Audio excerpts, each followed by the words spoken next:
Dei, lava quo desordium.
Hey, we're back.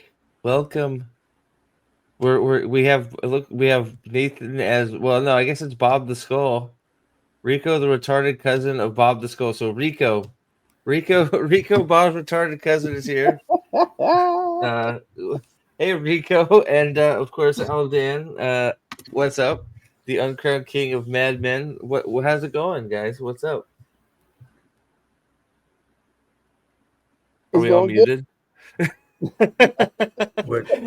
Aldan's busy waging war, and Rico is retarded. So great start. Yep, yeah, that's how it goes when you're not exactly a being of intellect in here. True. So how you doing, man? It looks awesome, Nathan. It's Rico. Get into Yeah. character. Jeez. Yeah, Ricardo. So Such so a we are. microaggression. I don't know. Is there any Bob in Deathmask? Is there? Very little. Very little, right? Yeah, I was gonna say I don't think there's a ton of them, but yeah. So we're here to talk about the good old Death Masks, Book 5 of Dresden Files. I guess. We'll try and we'll start off with non-spoilers, and we'll probably go right into it. It won't take long for us to get into spoilers because, well, that seems to be how we roll. But yeah. So Rico, I guess I'll call you Rico. Rico, thoughts on Death Mask overall? Overall, you get finished with it. The villain, if it doesn't put it above Grave Peril as the best of the first 5, it is extremely close to the top. It is such a good book. And the stakes in this one, match the same level that Grave Peril had. It was. I love this book. Yeah, no, I agree. What about you, Adam? I think this is an absolute. This book's a cracker, man. We were talking about the other day. Oh, am I good? You're good. I think you're a little behind. When we were talking about it the other day. Okay, that could be that. Damn, I might just turn off the encryption, man. Okay. Well, wait a sec. It's okay. While you're doing that, yeah. I'm with you. I think this is my favorite so far in the series. The introduction of some major players, some major organizations. The stakes are huge in this. There's some payoffs. I guess you could sort of say characters if you wanted to stretch it out. There was a character that was introduced to be Fridge, but I don't see it that way. I think it's a character that knowing where the series goes carries a lot of carries on in spirit throughout the whole series. I think a lot what happens with that character is felt by Harry throughout the series, and yeah, it's it's one of those books that you really can't put down, and you motor on through it because not only the villains in this book are so good. It's really it's you love when they show up in other books. But sorry, go ahead, Alden. Let's see how you are now. It sounded like you were better. Is that better? Yeah, much better. Yeah. Okay, sweet as. Yes. This book's unreal. When we were talking about it earlier, just a quick recap or whatever. You're like, oh, because I read it ages ago. I read this ages ago, like straight after the last one, and I think I read it twice. And but just like immediately, like you just remember all the cool stuff that happens. You don't really have to think about it. It's got, I think you just mentioned the best villain that we've got in the series. Yep. So far. Well, maybe the best. I mean, there's a good argument for a few, but yeah. Well, I think up to now, so far, I think Nicodemus is in the first chunk of these books is by far, I think, the best in book 1 through 5. Yeah. In maybe the entire series, but definitely these 5 books. Yeah, it's unreal. It's so good. And yeah, I don't know, the just the plot in general. Like, there's so many moving parts in this book that end up in a really cool spot. Like, we'll get into spoilers obviously pretty soon, but Pretty soon. Not going to wait too long. There's so much going on. It's amazing. Yeah, it's really, really cool.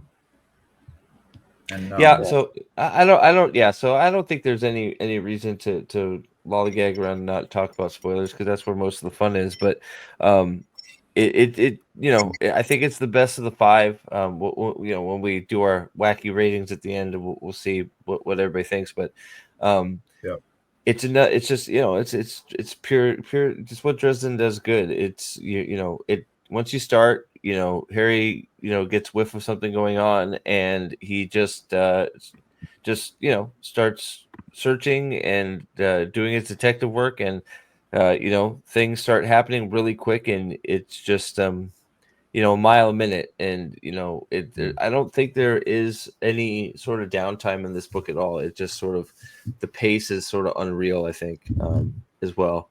And there's a few oh my god moments where you're like, oh shit, is that really happening?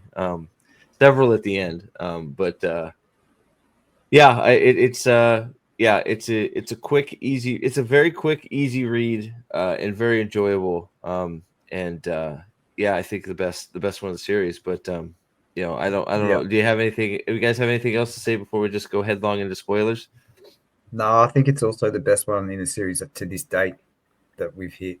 And there's been some good books. Let's not get shit twisted, right? Been good books. Yeah. Well, I think it's besides for just it being I think it's the best because the overarching plot, some of the twists in the end, this is a good way to do twists and sort of mystery box sort of stuff. Don't leave you hanging. You get the answer to your unknown questions at the end. And it's just twists and turns done in a good and satisfying way, to where you're not left at the end going, well, what the fuck was that, right? It's like, okay, I didn't really expect that, and there we go. With several characters, Johnny Marcone, you have a big oh shit moment at the end, which is pretty cool too. And some of the things that it introduces in terms of the ideas or theories behind how the world works, it is really, really well done. It opens up a lot of things, I think, just in terms of how much you can pull from this to enjoy the book and the series as a whole. Yeah, agreed. Yeah, totally. So, I guess from there, we all love it. Shock me. You guys didn't. I wonder how shocked you are about that, but So we'll just right, man. Your Rico's whole bottom jaw disappeared. That was crazy. Now you look like one of those dudes with the masks, mate, with the bandanas and stuff. I wish yeah, it opened up the jaw a little more, but you know. Yeah, so I don't think there's any reason not to just get straight into spoilers here, but yeah, we could just sort of I guess sort of piece it together going from start to finish as we do. Which is funny because I'm trying to remember where we start. I know I just looked it up because We start on the I Larry read this book Fowler in the show. weirdest way. So what's that? We start at the Larry Fowler show. That's right. That's right. Larry. Yeah. So Larry Fowler, Is it- the Jerry Springer stand-in. Yeah. Which so that are we spoiling? We're just going to get into it. Yeah. Full spoilers. We're going spoilers now. Yeah. We're going there. Let's go for it. We just saw off an amazing attack, by the way, so it's all good. Back to status quo. I can concentrate now. Yeah. There you go. Yes. Yes. The war is secure. So yes. Defense. Yep. Defenses We- are we- holding. It's like you're fighting in Stabilize. the never. You're fighting for the for Mab. You're holding the dimension at bay. Yeah. Okay. We are. Good. That's exactly what it's like in a digital format, Steve. It is exactly like what you said. Exactly like what you said. All right. I got to get in on this game. You're right. Shit. Oh, it's unreal. It's good. It's good fun. Anyway, so we start this book with, like you just said, with the Larry Fowler show, and we're having a conversation with the Duke Ortega. Oh yes, Duke Ortega. You know what? Who's I am remiss. I talk about fucking Nicodemus. We have two great villains in this book. Ortega and Yeah. Nicodemus are both amazing. Ortega's incredible. He's an incredible antagonist. He's fantastic. It's crazy And it's just it's the B plot. That's right. That's what I was Yeah. just gonna say. It's crazy that you lose track of Ortega until, of course, we're just talking about him right now. But you lose track of how important Ortega is to the plot and to the story, and how great a character, what a great character he is. Yeah. Just to have Ebenezer go, hey, turn on the TV, Harry. I dropped the fucking satellite on Ortega's face. Yeah. Sorry, I got way ahead, but go ahead. Sorry. Just a little bit. But the he is a super good antagonist. And it starts right here. This very first conversation. You've got a vampire in the studio with Harry on the Larry Fowler show. Yeah. Threatening all his friends, whatever. Telling me he's going to kill him. So right from the first chapter, stakes are set. Harry's in a duel to the death with the super powerful vampire. This is going to be nuts. Well, and the craziest thing about this whole thing is we are on a reality, a Jerry Springer type TV show. The paranormal whack jobs are here. Let's so you have the Paramancer, right? The guy that I forget his name. He's like a fucking, I don't know. He does paranormal work. Is it psychic? Is that it? No, linguist. The name. Mortimer. He ends up being important later. But so he's there doing his thing. Harry's there. So all three of the people that are in this live studio audience are looked at as quacks and crazy people. But you have Ortega, who's this super fucking powerful red vampire lord. Dresden, who's Dresden, and then you have this practitioner who can summon spirits and shit. They're all real life able to do this, and they're doing this under the guy. Ortega is making open veiled threats basically to fucking Dresden live on television. It's like, and nobody's taking it seriously because it's magic, right? Yeah. So it's crazy. And it's funny too. Like Larry's got questions for Ortega, who must have some level of infamy in the world as a speaker against the conspiracy theories of the magic users and this sort of stuff. That's right. When he's literally in town to kill a wizard. Ortega's playing the straight man who's calling Dresden a quack and saying it's fake, right? Yeah. That's And then that I love Exactly. that whole thing ends with Harry blowing up the studio basically and letting his safeguards go. He fries all of the cameras with just a, because he's a wizard. When he's near electrics, they just pop. So instead of holding off, he just pops all Larry Fowler stuff because he can't keep in the rage anymore. It basically ends with them agreeing to this duel, right? Yeah. Well, and you can't even. You also can't forget too that you've got Father Vincent here.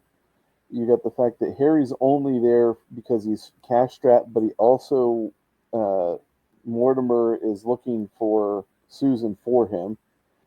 Tells him that she's in Peru somewhere, which is it's kind of a toss away bit of information, just because it's not gerrymandered to the plot of this book.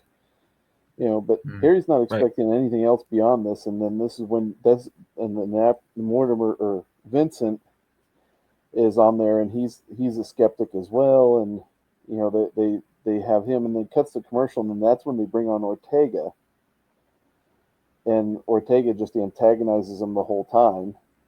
So real quick, because I know this is sort of jumping, but we're far into spoilers. Was Vincent a Denarian at that point, or no? Yes, but you don't know that. Okay, right. Yeah. Well, you don't know that till later. That's why I'm just putting that together now. That wasn't actually Father Vincent on the show. It was one of the Denarians egging Harry on. Yeah. As Father Vincent, right? Yeah, it was a Denarian since before that. Since France, wasn't it? I think. Like before, I forgot because I forgot. So basically, all we know of Father Vincent, he was always a Denarian. We haven't seen the real Father Vincent ever. He left his body in France, I'm pretty sure. Yeah. Okay. Yeah. I was just wanted to clarify that because I don't know why I didn't just piece that together till just now that we never really met Father Vincent. Yeah. Well, and it's kind of odd because he's the skeptic. And then after the show in this chapter, he and Harry go off and he says, "Hey, I need help finding something." He's like, "But you don't believe that what I do is serious." He's like, "Well, but you still solve stuff, and I need you to find the Shroud of Turin." We lost it. It's like a sub in Hunt for Red October.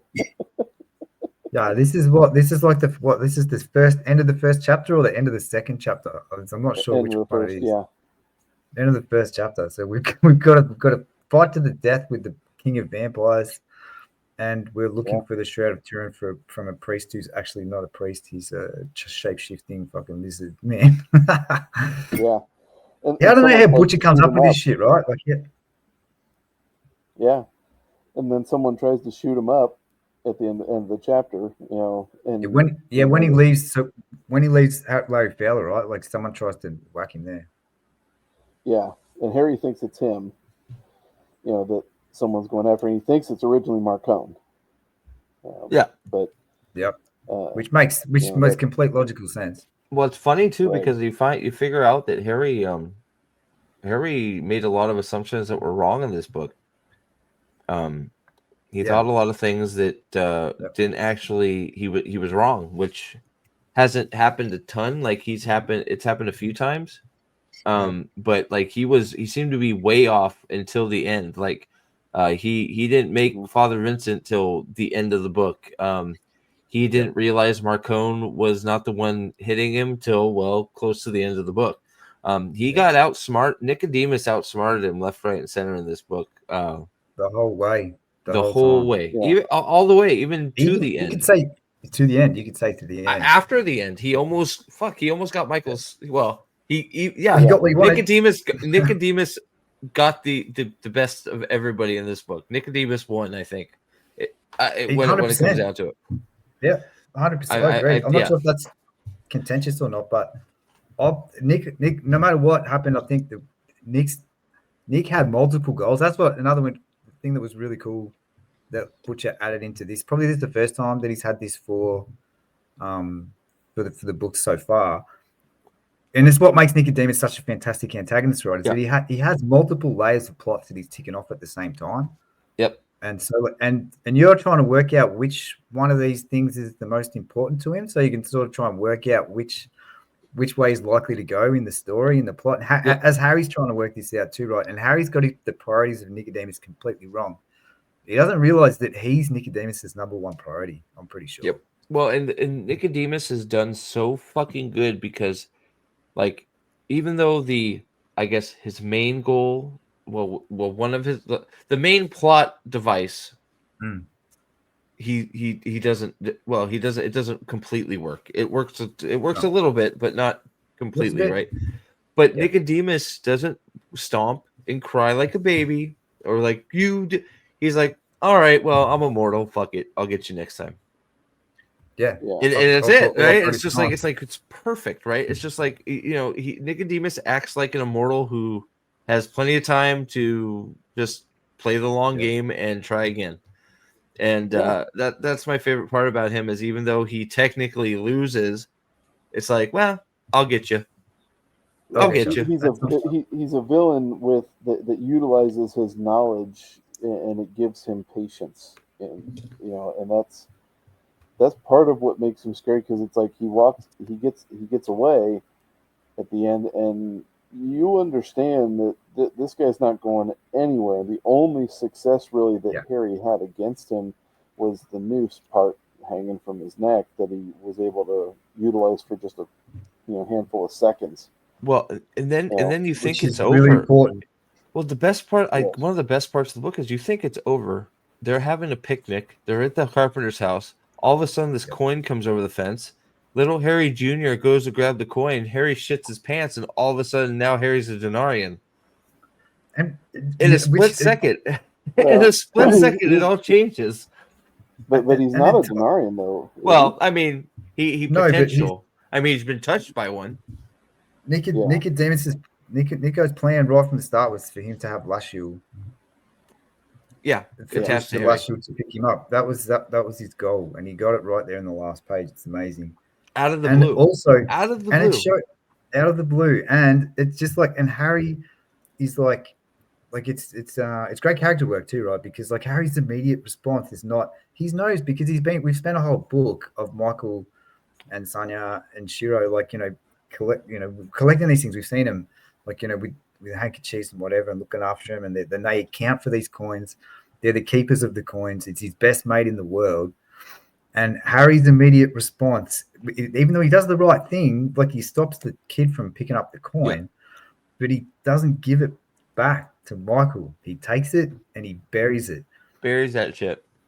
But and you've got to ask the question why, right? Like you have to ask why does he do that? Well, it's exactly what, and why do you think? Like, is it because he felt like he was, that is the question. Does he feel like he's compromised? Like, and he doesn't want to tell Michael he's compromised, or is it he's back of his head? He's like, ooh, maybe I can use this. You don't know, because Harry, like, when it comes down to it, Harry is, Harry is rough around the edges. He'll cheat to win. He's not above that shit, right? That's part of what makes him an interesting character, right? So he's correct, man. He straddles that line. He straddles that line, and this is the best. I think this is the first time we've really seen where it's like he didn't have to do that. Like he's chosen to keep his options open, right? Because he's not sure what he's going to need.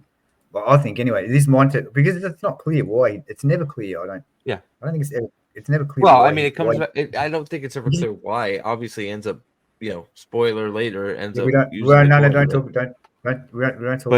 Hey, Nathan's here. What's up? Rico died. Rico had to go do some errands and find some sex parties, so joined Bob is masquerading around, finding some sexy ladies to look up skirts. Visit a library, find some romance novels for his cousin. There you go. Yeah, absolutely. But oh god, what was I gonna say? Oh, you could see because Harry it's like how Michael, Sonya handle the Snake Denarian guy compared to how Harry goes, well, I'm an asshole, I'm gonna fucking kill you. It's like they're great people. Me? No, fuck you. No. And it's like, whoa, okay. And so we've had lots of we've had lots of that in these books so far. We've had lots of Harry like saying I'm not that good of a person, but just always doing really good person things like the whole time.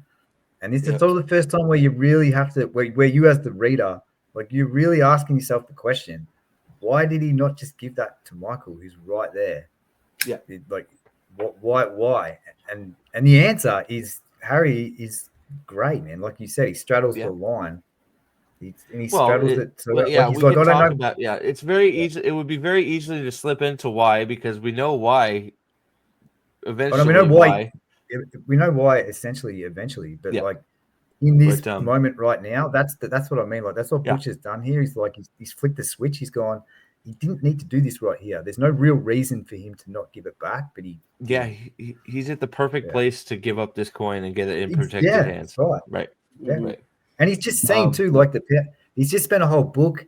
He's just spent a whole book where it's like he's been right on the edge, like right there of him like losing everything and everyone losing everything with this shit, and he still takes the fucking coin. It's like, and Nicodemus drives up in a fucking car and Cadillac tosses a coin out the window. It's like, fuck you, Harry. Deal with that. It's like, and he just smiles and waves. He just smiles and waves and drives off.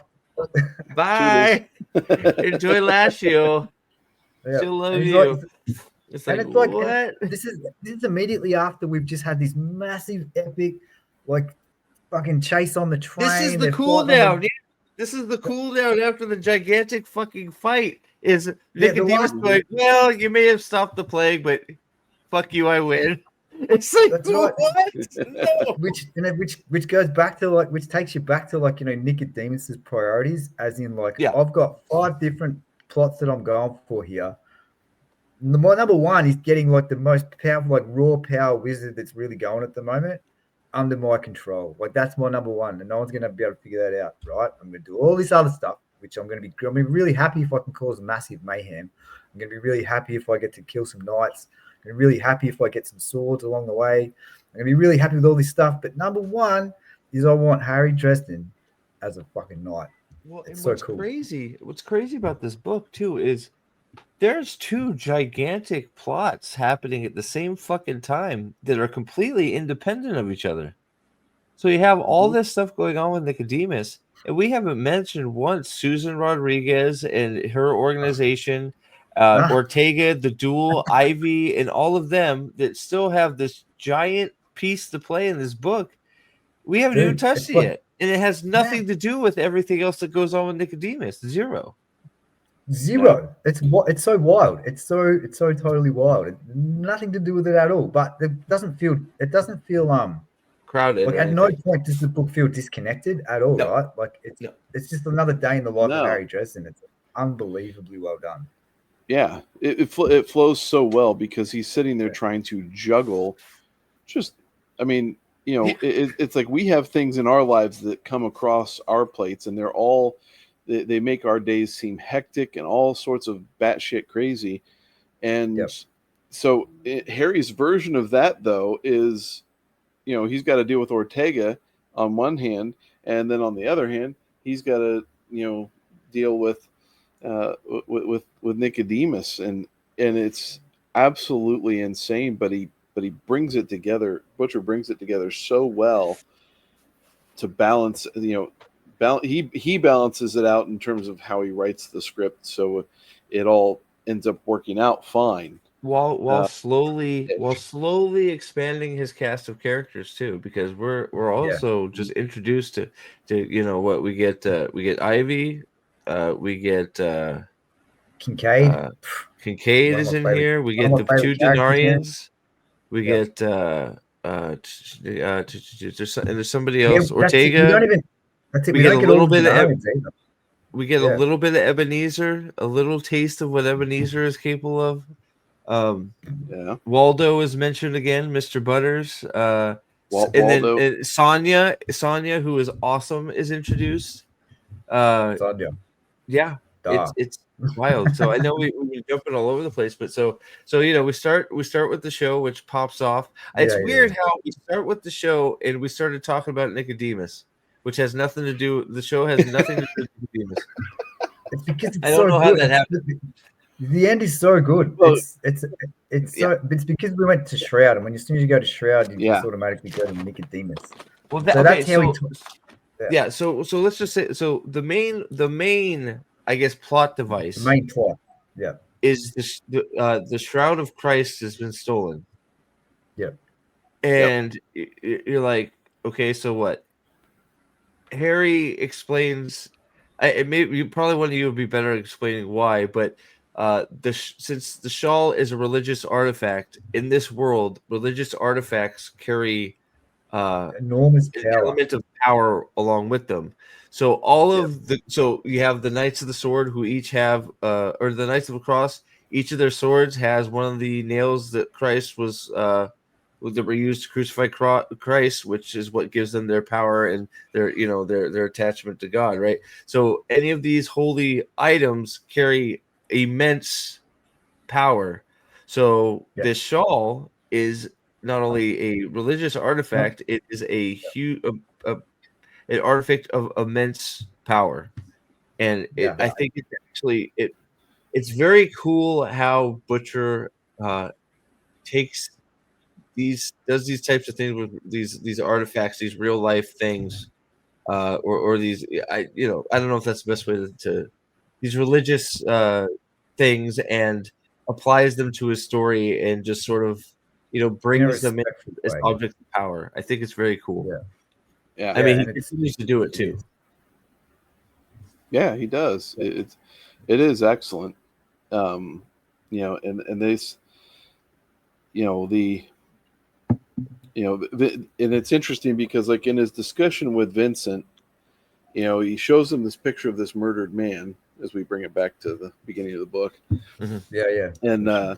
And Harry's like, "Oh, this is staged," and he's like, "What do you mean?" And he's like, "Well, there's no blood anywhere, or if it wasn't staged, there would be like blood all over where he's laying." And was staged or moved? Isn't that what he said? I think he said He was moved. staged. Yeah. He moved the body. The body was killed somewhere else. Yeah, and then they brought it in so that they could get this particular photo done. And and I think I don't know if this is mentioned later or not, but I'm given the impression that Vincent was the one that actually staged it and then took I think the picture. so. I think it's a fair assumption, being what we know. He's a Denarian now, right? Mm-hmm. Yeah, he's a scumbag with a pretty heavy bloodlust. Yes. So he, and then Harry, agrees to help him out. So he's agreed to a duel with Ortega. He's agreed to help out Vincent with the shroud. And so now he's on his way back to his house. And then is that when the thief chick gets to drop on him, or like you mean Susan? No. The two people that stole the shawl, the women that stole the shawl. No. That's I'm not too particularly fond of that group, but that's just they already have the shawl. Well, they've got the shawl. Yeah. That's right. Harry's supposed to be finding Harry's job. Vincent hires Harry to find the church mice, the group. The church mice. That's it.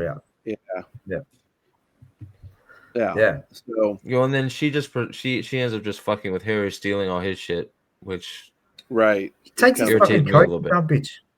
Yeah, the church mice sort of irritated me. I'll be honest, but whatever.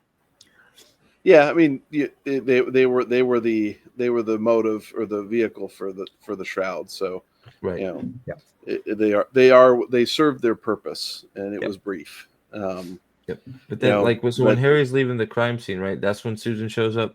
And Harry he hasn't even met with Karen yet. He's on his way back to his apartment, and there are vampires kind of around waiting for Harry. Susan and Boring Bob, or whatever his name is, I can't remember off the top of my head. Show up and his plain face. What is his name? I don't even remember his name. Bland. Bland. No, I wrote it down, I think. I know his name. I Um, can't believe I can't think of his name right now. I'm looking it up. Martin. Martin, that's it. That's it. Yep. Yeah. So yeah. So Martin they. is so plain that everybody forget, even us forget his name. Yeah. Right. Yeah. I mean, Butcher describes him so well like that. It's like Yeah. he's nothing, He's so plain and that it he's makes just Martin. His name's fucking Martin. yeah. We and yeah. it makes Harry so. I mean, the relationship that he has, how he just kind of shows up with Susan, makes Harry think, because Susan officially breaks up with him, and then he's like, well, "Wait, is she dumping me for this guy? Like, Yeah. are you serious?" You know, so he gets all insecure about that. You know, but she's, Harry. yes, you know, she warns him not to trust Ortega. Big surprise there.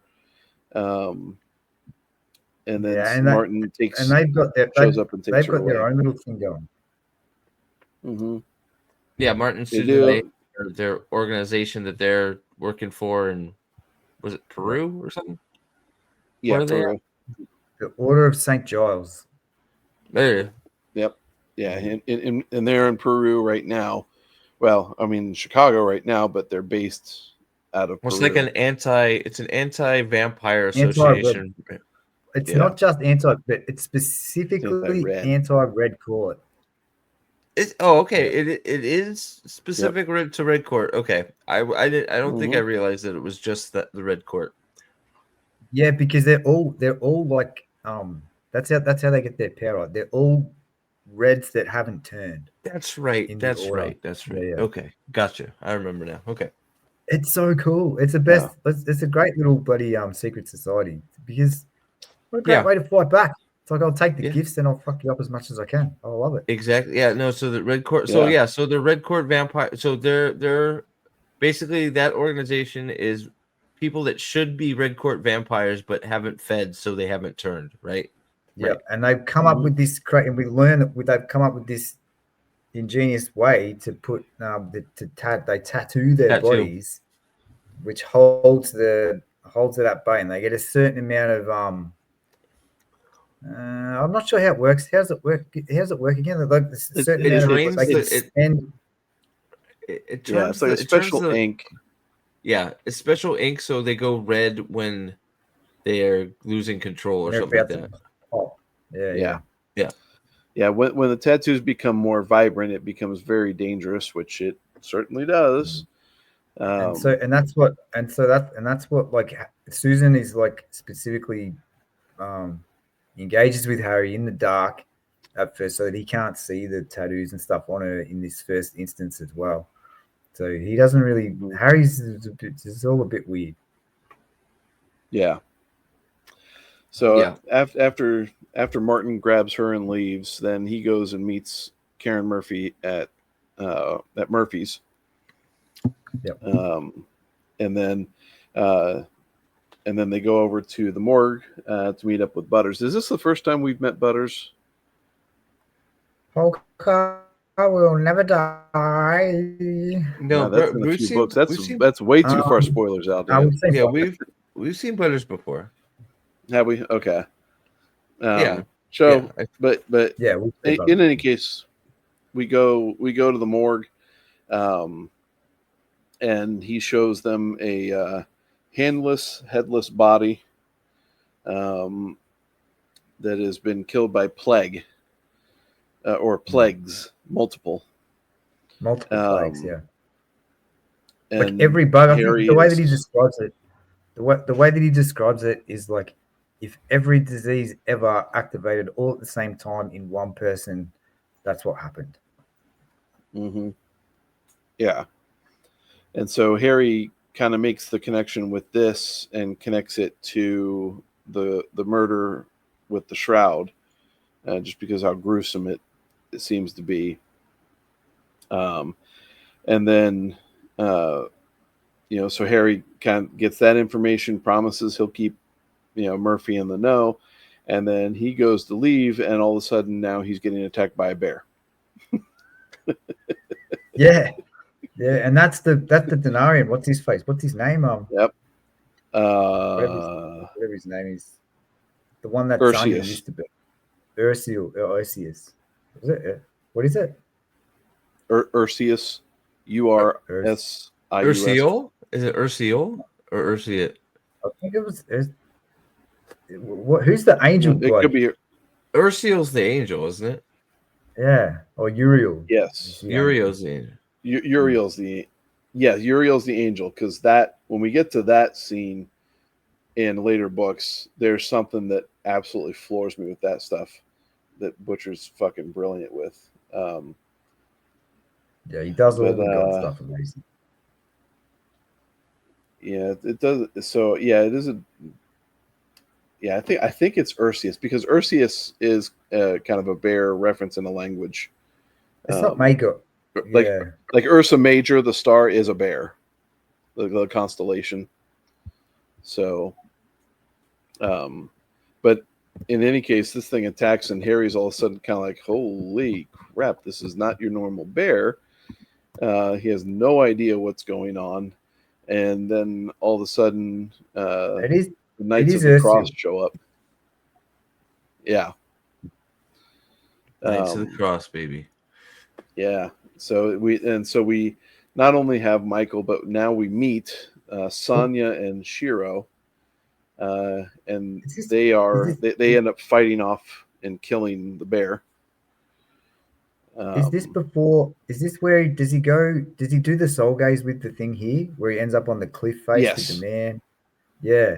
Yeah. So before Michael and that 'Cause- turn up, Harry soul gazes the fucking thing, and Yeah, and it's the most. isn't he it's left with the wild- impression that the bear, the person behind the bear, is actually the Russian guy with the beard, the during the end of the Tsars, the necromancer guy. Shoot. I don't know, but he's tied to the Rasmussen. side of it. Rasputin. Yeah, he was talking about that's Rasputin. right. Yeah, I remember him mentioning Rasputin. Yeah. Yeah. And I think he thought he Tied to the was side of a cliff. that guy, which ties into the idea of whether or not Rasmussen is actually dead, and you know, like people think that he's actually not. I don't. Yeah, which I is think weird, I know but- where Rasputin is. He's right where Merlin is. Oh wait, sorry. I'll be quiet. You may be. Have I'm not there yet. Demon. You know of a demon reach? Yeah, yes, I know that part. I don't. Right, I'm not I gonna don't say think I anymore. know I'm just quite saying as that. far as you think that. Demon reach. That's all I will say. Yeah. Anyway, No, I still got my next one is Skin Game. So Ooh, holy shit! yeah. I'm Wow, only 3 you're away getting from being caught up. you're getting Skin there. game is fantastic. Yeah. So, yeah, they end up killing the bear. They get the coin, so you're kind of sort of introduced to a little bit here. Go ahead. Yeah, but before they kill the bear, Harry in his soul gaze, when he finds the man when he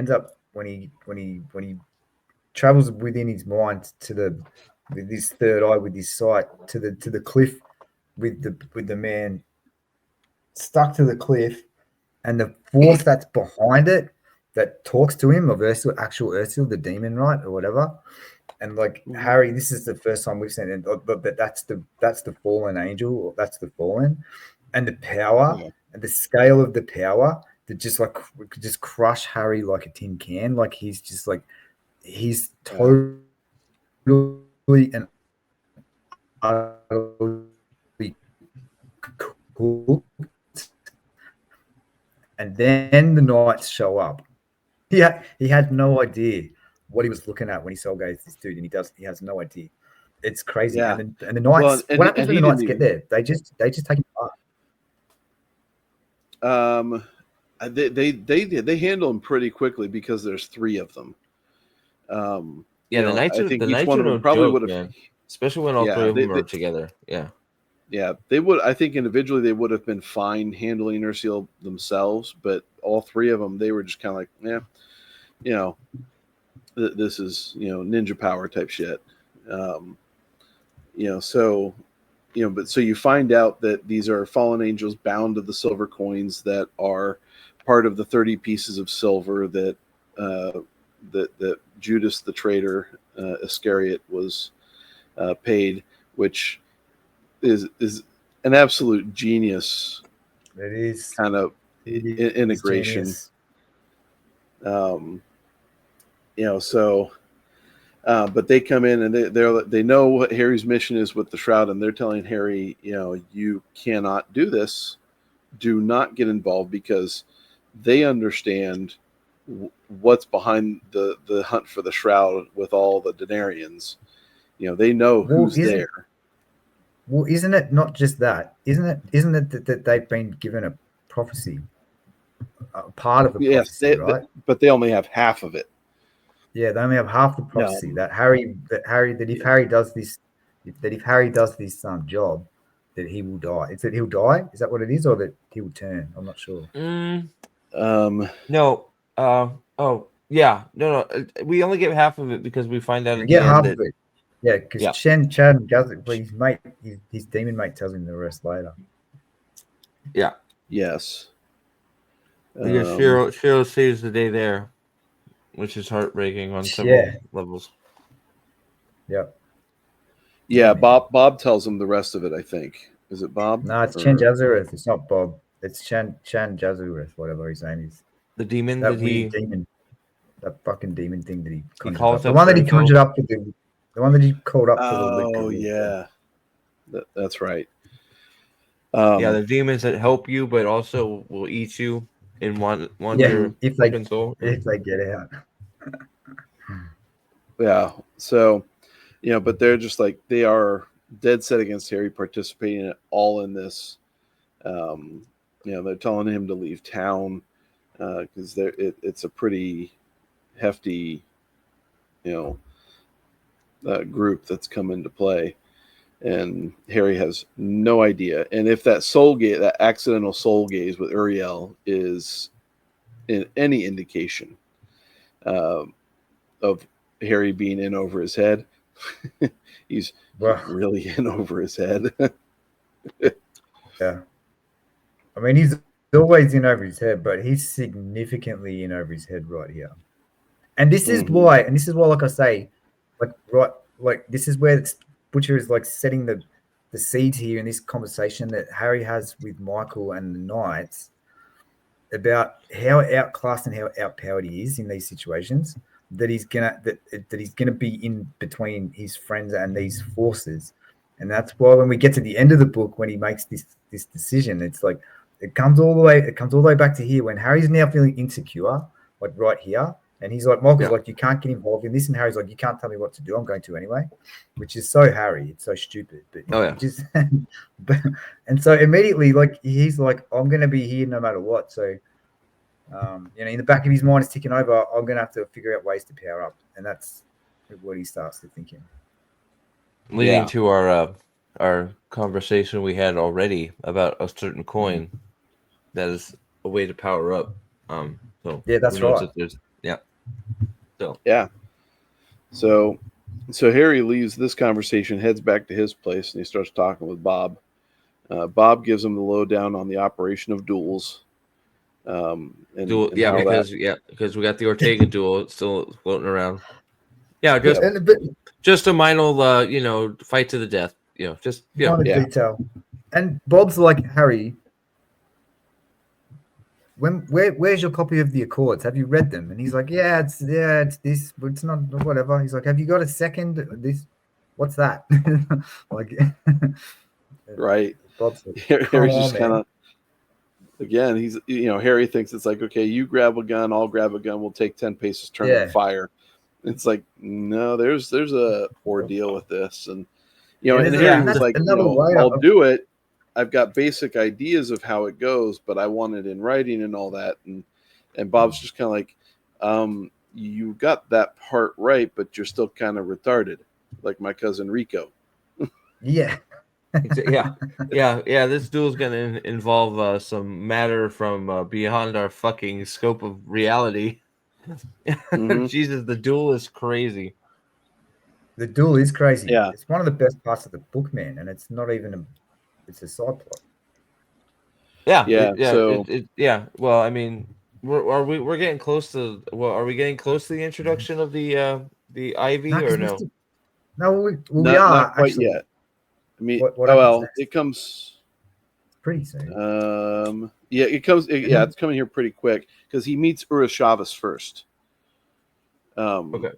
So he summons Urashavas next, really, after he talks with Bob, because Bob can't go look for the shroud because it's an element of power that will basically cause him to completely short circuit as an entity, so he can't get involved. Which is good. I'm glad he did that because otherwise, Harry would just Too keep easy. cheating and sending Bob out to do things. So it's nice that there's stuff Bob can't get. I like that. Yeah. 100%. So he summons Urashavas, and before he tells him about the boat, Urashavas has to ask him a question, and basically asks him why he does what he does, and Harry's kind of like, well, because it's the right thing to do, or something like that. It's like, I can't remember the answer Harry gave. It was enough to convince Urashavas that he can give him this answer, and then that's when he gives him what we were talking about earlier about the prophecy that Harry must get the shroud. But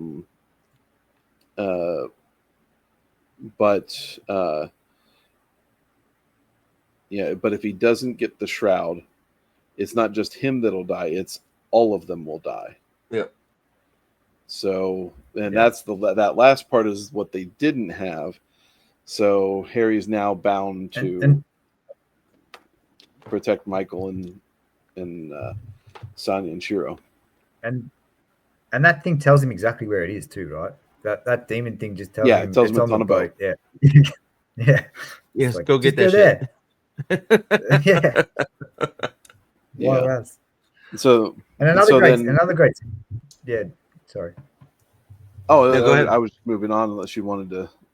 No. That's what I was going to say. Then he goes straight from there to the boat, doesn't he? But isn't that where Ivy shows up? In between that. Yeah, not quite. So No? So Okay. McCoy tells Harry not to worry about the duel, but Harry's like, "No, I'm doing it." He's like, "No, I'm going to do it." That's right. And then he and that's then what he we makes should an mention. anti. So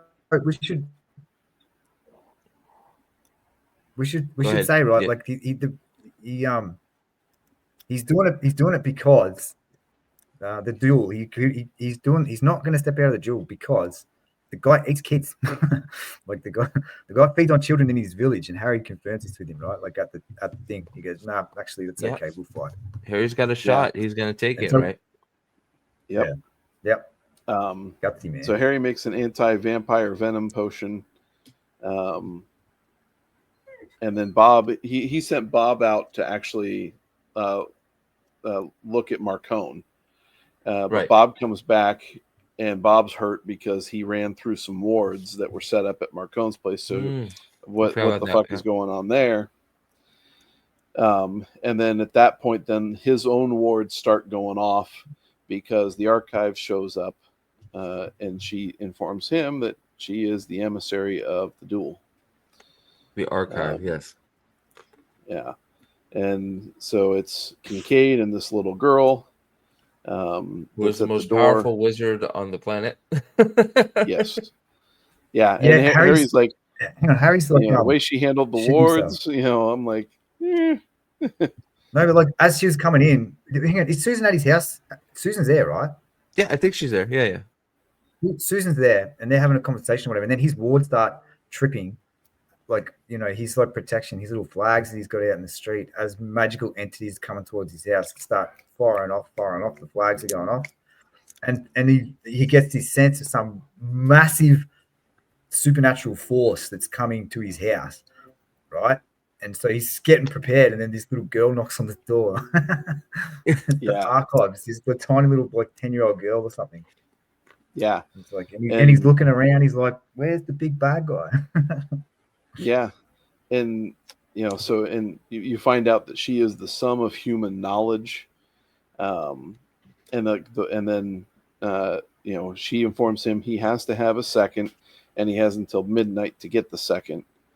Otherwise, Well, he'll die. And he's like, well, who will carry out that? And she's like, I will. or so Ivy. So who Harry, of course, won't call the archive. Has to name her because she's a little girl, so he calls her Ivy. But she's not. She is this. She is the sum of human knowledge forever. So how it works is what each time an archive dies, it passes on to their, or they don't even die at a certain age. They just do a spell and pass everything on to their daughter. So Ivy knows every spell, that every incarnation, every spell has all the knowledge of every relative in her bloodline. Every forever. human being. Everything that's every ever human been. being. Everything it is that's the ever sum been. of human knowledge. Yeah, it's everything that's ever been written down. She knows. Yeah. And it's funny because it creates this complete detachment from normal human emotional interaction. So she's like, well, my mother's somewhere, whatever, or dead. At this point, she's dead. And he's like, oh, I'm sorry to hear that. And she's like, why? Yeah, no, she's like, just like go right to business, and then all of a sudden, like I forget, I don't know why I forgot the cat's name, and she's like, Kitty. And it's like, oh yeah, she's a 10-year-old kid. It's like Kitty. It's like, oh yeah, she's a fucking child. Yeah, right. Brilliant. Yeah. So then at that point, so after that meeting, then Harry, they leave, and then Harry's off to the boat to get the shroud. And but before he does that, he checks in with Vincent real quick. Tries to call Michael, but Michael's he gets not there, Charity, doesn't he? Yeah. Well, Molly picks up. Sounds like Charity. Yeah. And you get a little like, oh, she's a bit of a firecracker. But then Charity takes a message and says she'll let him know, and it's very icy. But she's like, I'll take a message. I'll take the message. Right. And Harry's like, shit, is she gonna give him the message? I don't know. Maybe she won't. She hates like me. if she doesn't give him the message, then I'm dead. We're gonna die. Yeah. So that's when he heads out to the boat to go get the shroud, and he notices two women are there, and so they dupe him into getting onto the boat and looking for the shroud. They get him with one of them magic gets too. completely naked and goes to get Hot in the shower. Magic. Hot girl magic. And he's like, yeah. And so he's like, oh, okay, this is my opportunity to go get it. And then that's when the other one, and I didn't write down their names, I don't think. We've got. Let me see if it's over here. I'm sorry, names of who? The church mice woman. Oh, I don't think remember it's their Vanessa names. or Monica or something. She's Gaston was the boy. Gaston was the name of the dude that's dead in France, right? That they're waiting for. They're waiting for Gaston. And yes. Yeah, the church mice. I don't know. Yeah, yuck. I didn't like the church mice, but that's me. I like the English accent. I'm a fan of that English accent. That the one that stole his jacket, who's a stupid bitch. But anyway, I like her accent. Fair enough. Right. Yeah. So, they get the jump. They get the jump on Harry, and then pretty much right after that is when the Nadarians attack. And real quick too, there's a difference between the Fallen and the Denarians. Like the Denarians work for the Fallen. Yeah. Is how I understand it. And so you got Nicodemus, who's a Fallen, but Oh no, they're all the Denarians. No, No, they're the no. no, they're the They're all same. Denarians. Yeah, they're the Fallen same are thing. the The Denarians. Denarians. Yeah. Yeah, they are. The Are fallen they? are the Yeah. angels that Yeah. sit. Yeah, the fallen are the angels that sit behind the human. Does that make sense? Right. The So Okay. the humans are the, Denarians, yeah. So the Denarian, so there's a person and a fallen in a Denarian. yeah. So Nicodemus is the only. Nicodemus is different though because they are like He chose it. 100. He chose to. Yeah. So Nicodemus is human, Started. chose to be fallen. So they're like stronger than most. Okay. Yeah. If they're not turned, like if they come of their own free will, that's more powerful. Yeah. Okay.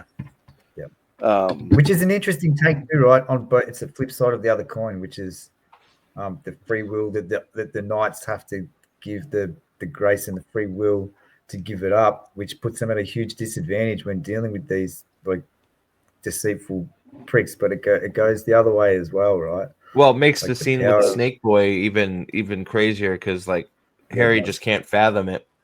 You know, Yeah. Harry's just like, "What are you talking about? This guy's obviously lying to you. He's even telling Yeah. you he's lying to you, and you just and then you have, and then that's such a good scene just for the simple fact that he's like, this is complete fucking horseshit. What are you talking about? Of course he's lying. He's never gonna turn. How would you? And then Sonya goes, "Well, I did." And it's like, Yeah. oh, Yeah. well, fuck the. Boom. Well, what the hell am I supposed to say to that? It's like, Nothing. well, it's not going to happen twice. Like, well, what am I saying? Yeah. Yeah. Yeah, But you so don't know that. we'll That's the get back. point, right? It's the one sheep. Yeah. It's the one lost sheep. It's the one lost sheep theory out of the Bible. It's literally straight off the pages. You'll go back for that one sheep and you'll leave. Sonya is the evidence that people do turn. So, it's one of those. Yeah. And now he's the Knight of the Cross, right? So if so we have, if that opportunity, prevails itself, we have to give it. So that's sorry. I know we jumped way ahead with that, but sorry. Yeah, that's fine. I mean, we're definitely coming back to it. So, but the Denarians attack, and you've got this chick with bladed hair whips. Medusa, like metallic Medusa. Yeah. Right. Yeah. Oh, so cool. And she pretty much immediately kills the chick that was in the shower. Yeah, Vanessa or whatever her name is. Good riddance, church mice. Yeah. Oh, sorry. Yeah. So the church mice are down to the church mouse. And let's see, and then Harry kind of fakes the location of the shroud, because he knows he pretends it's like in the fridge or something. It's fridge. And then ends up blasting the demon chick off the boat with his blasting rod, and then soon after that, the boat begins to sink. And then the other chick, the church mouse chick, ends up sucker punching Harry, and then leaves with his duster because she's a bitch. She's a bitch. And he ends up escaping. She's also stupid. Like at this point, a literal demon, just like chopped your mates to pieces with her fucking hair. Right. And you're like, nah, the one dude that tried to tell me before this all went down, by the way, I'll just point out the guy that came in and said, this is out of your league, give me the thing, and you need to leave. It's bad. And I'm going to knock him out and take his shit. She hits him with a pipe in the back of the head. Yeah, it just pissed me off the way. How's It's he like, trying to help her? you're Because Harry's... like... Sorry, go ahead. No, you go. It's just... Yeah, as Harry's trying to save the day, he's trying to lead the way. He's trying to lead the girl off. And she whacks him in the back of the head with a fucking pipe. Like, Harry is just like such a... They got the drop on him with like hot girl magic. And then his chivalrous nature has caused him to get his head punched in, like to get left in the water in the dark with the demon with the hair. while she runs off scot-free. He's an idiot. But he's Yeah. God bless Harry Dresden. We need more Harry Dresdens in the world, guys. Well, she Good. shows up later too, and I forget Mhm. what happens to her, but it's just like it's one of those characters that I guess they all can't be bangers, is what I say about her. I hate her. Mhm. You know, it's one of those things. Harry does nothing but try to help her, and but there's people like Yeah. that, so there are people like that in Yeah. the world, so it's just Yeah, it's and- very and- annoying. Yeah, and she does this all just because it's the job and she wants to finish it for her departed friends, and it's kind of like, well, but that's retarded. She wants her You money know, too, right? Yeah, there's that, but it's like you completely lost the plot. You know. You So filthy Harry bitch. ends up Oh, getting sorry. off the boat, and he gets back to his apartment and gets a call from Butters, and he tells him the germs have disappeared. And Harry's like, "Yeah, that's magic. You know, they're not going. They really pretty much for the most part, really strong spells can last a few sunrises, but for the most part, magic stuff disappears after one." Well, that's Yeah. foreshadowing for you right there. Sure Mhm. is. And then How a good writer See, does then foreshadowing Wheel of Time TV show. Okay, sorry, my bad. Go ahead. Hell, and then Susan hell, shows good one up, does it. and tells him basically she finds purpose in her work against the Red Court down in Peru. And she tells Harry to rest, and she's going to follow up on Right. the Yeah, leads yeah. that he has. She makes him sleep, right? For Yeah. the shroud. Yeah. So he takes advantage of that. They find Yeah. out Michael and Sonia had gone to St. Louis. So Harry's like, "Oh shit!" Yeah, and they get arrested. They They get get arrested. Which Nicodemus but sets they don't up. know that at that point. But Harry had gone over to the Carpenters to ask, and Shiro was there, and Shiro says, "Well, I'll be your second." And Harry's like, "Dude." Yeah, Shiro asks and- him first. Harry starts talking about it, right? Like Harry gets there and Shiro's at the house. Mhm. And he's like, you know, have you got a second? And Harry's like, well, no, that's what I'm here for. And Shiro's like, give me Yeah. the number. He goes, what's happened so far? And he's like, well, they told me I've had a meeting. I've met the emissary. It's And, another anyway, case so of yeah. a Knight of the Cross being where they need to be at Right. the correct time. Back right time. Well, and this actually, when he's first considering that, though, he looks over at Charity and asks her, "What would Michael do?" And she said he would help Harry. So Charity, who hates Harry, shows her actual character True. in just in what she believes to be right and true. And so Shiro says, "Okay, I'm doing it." And Harry asks her about this too, right? Harry says to her, as he's chopping vegetables, I think, he says, "Why did you say yes?" He says, "You could have just said no." And she looks, and I loved it again. Butcher, 100% correct here, and she can't imagine that she'll put her soul in danger by lying about the fact that Michael would help Harry. And Harry, he's doing so much with this book, like in that juxtaposition. She's in shock at the suggestion. She's like, "What? Yeah. Why would I do that? That She's makes no kind of sense." pissed at Harry for asking such a stupid thing. Yeah. Why would I dirty She's myself like, with that lie? Yeah. I'm not putting my soul in danger for you. Right. Yeah. Which is exactly it, right? It's crazy. Yep.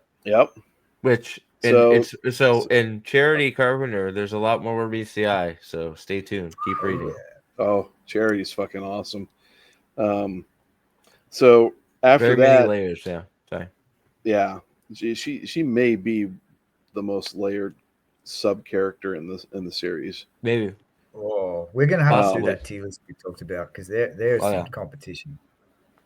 It really is. Yeah, it's crazy.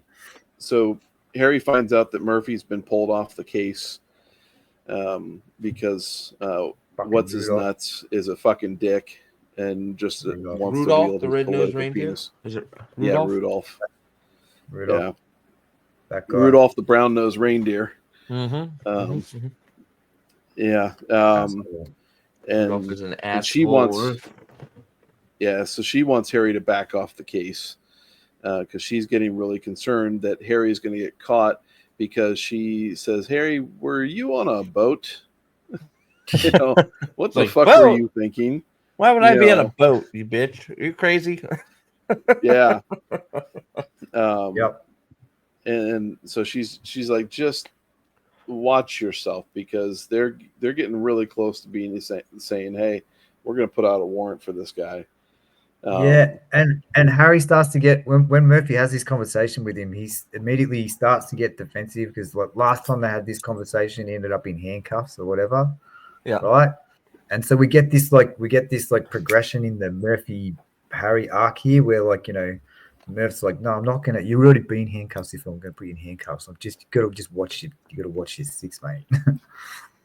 Mm-hmm. Yeah, their relationships evolving with each book. Even though Murphy's not Yeah. hugely in this book, you can tell there's a difference about how they treat each other, even in this book. Yeah. Huge difference, yep. Yep. Which So makes then, it way less annoying, which is great. Mm-hmm. Yeah. Yeah. So then Susan calls and she's got 2 tickets to an art gallery thing that Marcone is basically hosting with large money deals, and so that's the connection they have to the sale of the shroud.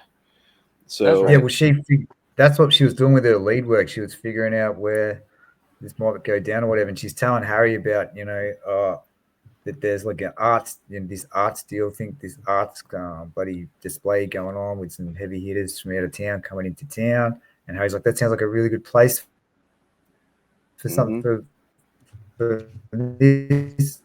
I How totally we lost track go of this about whole getting part of the in story. there, Yeah. and she's got tickets. Yeah, that's what happened. Yeah, I Yeah. totally lost track that So- they had the whole art gallery showdown thing. Yeah.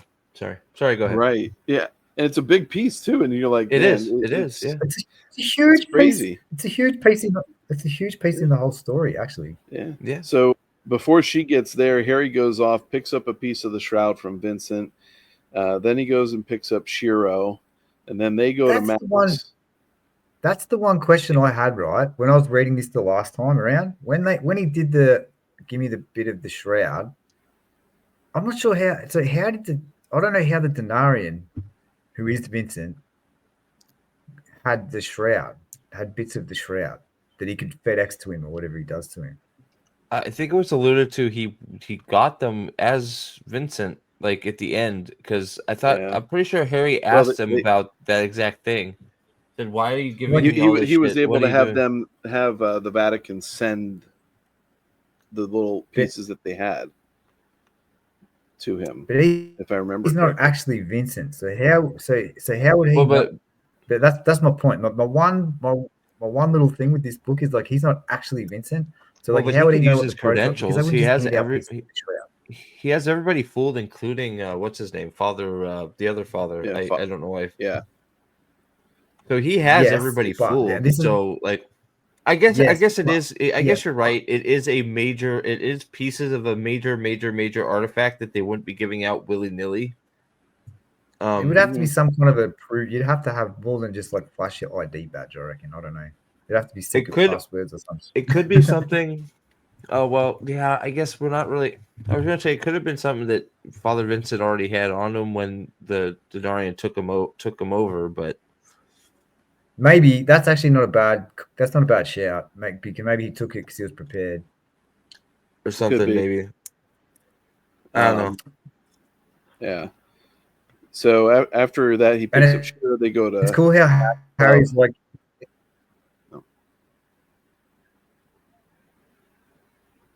Oh, it's cool. It's cool how Harry's like, I can't tell him that I'm going to do magic on the shroud because he doesn't believe in magic, but I need a bit of the shroud. Yeah. So I'll tell him I need it for authentication purposes, so I know that I've got the right thing, which is brilliant, true as well, right? Because people fake shit all the time. Yeah. Yeah. So when they get to McAnally's, Kincaid shows up, then Ortega shows up. So you've got this basically pre-meeting to the duel. But before this, and then you find out. Yeah. Nate, Yeah. before this tour, look, when he's talking to Shiro about this, about having to do this at charity at Michael's house, like the first thing like Shiro sort of says to him is like, do you first best option is not to fight, Yeah. Mm-hmm. right? Yeah. Shiro's fucking Best awesome. option is not to fight, and it's important. And it's like Shiro's, yeah. I love that Shiro just Shiro- knows how all this works too. He's just like, all right, let's Yeah. He's already done, and he says what he's done 2 of them before. He killed some duels to the death he's had with 2 people, and Harry's like, "Oh, you must be a gun fighter." And he was like, "I hate fighting. I hate Yep. fighting." Not his first rodeo. Always- He's been to the party. Yeah. Yep. Yep. Shiro's awesome. Yeah. So we find out that Thomas is actually Ortega's second, basically because Thomas Wraith. Thomas man. is kind I of love on Thomas the Wraith. outs with his dad, and No, but it's not just. but his dad wanted to piss off the Reds, so he gives him Thomas the second. It's so funny. Petty vampires. Thomas Mhm. Wraith. Just every book gets better. Yeah. And so Yeah. now it's a meeting between Harry and Ortega and Ivy. I think is it Ivy or Kincaid? Kincaid, I think, because wasn't it past first. Ivy's midvine? Was it past Yeah, Ivy's Ivy's not bedtime or there. something? Yeah, Ivy's not there. So the 3 of them are sitting down, and Ortega offers Harry an option to yield and become one of the Reds under Ortega. And Harry kind of feigns, consideration of it. And he says, "But I got one question. Do you feed on kids?" And just fucking erupts at him and says, "No, I'll fucking kill you." Yep. Yeah. It's like, yeah, and I'll be glad to do it. And, so then, so that ends that negotiation. That's when Thomas tells Harry that he was roped into being the second by his dad. But he doesn't plan on really being much help to Ortega during the duel. But the duel ends up getting set. It's a battle of wills at Wrigley Field, which is just a cool ass venue to do something like this. Yeah, it's awesome. Having been to Wrigley Field once before. It's a very Wrigley Field is a very, very famous older baseball field. The Cubs. Yeah. Wrigley Field's Wrigley Field's the one that has the ivy fence, brick fence. Yeah, brick wall on the outfield. It's iconic. It's one of the oldest, most iconic baseball parks out there. Yeah. Yeah, I think it was built in 1911 or 1912. It's old. Are they still playing at Fenway, or have they sort of? Oh down? Yeah. Well, Fenway's in Boston. I don't know why Wrigley, I said Fenway. I meant Wrigley. Yeah. Well, Fenway's close to being just as old. Yeah. Well, Fenway will never come out because of the Green Monster. That'll They'll just revamp that thing forever. Yeah. They still play at Wrigley's. I don't think. Well, makes sense. It's a historical landmark. They'll never. It's like playing at like playing at Chavez Ravine in the Dodgers. Like I remember going there. So not quite as Wrigley's definitely more legendary than Chavez Ravine, but you know what I mean. Right. Well, it's just like Ohio Stadium for the Buckeyes here in Columbus. It's a state landmark now, so they'll always play in it, and they'll always renovate it, but the outside structure of it will never change. It will always look the way that it does. Yep. So just classic. Yep. Yeah. So you got this. It's going on at Wrigley, and Shiro tells Harry that he was only the excuse, not the cause for the war. So the narrative is that Harry is the reason why the war exists, and Shiro's like, no. You were just the excuse. They were going to go to war anyway. So don't believe that bunk. And he says Ortega will kill him in the duel or afterwards by any means. So he's just warning him about it. And then Susan pulls up outside Max, and she's all hot looking and awesome with a limo, and she's holding a tux for Harry to get into and then they head off to the gala. Yeah. So then now my writing gets really tiny here. Well, now we go And to the art bloody gallery.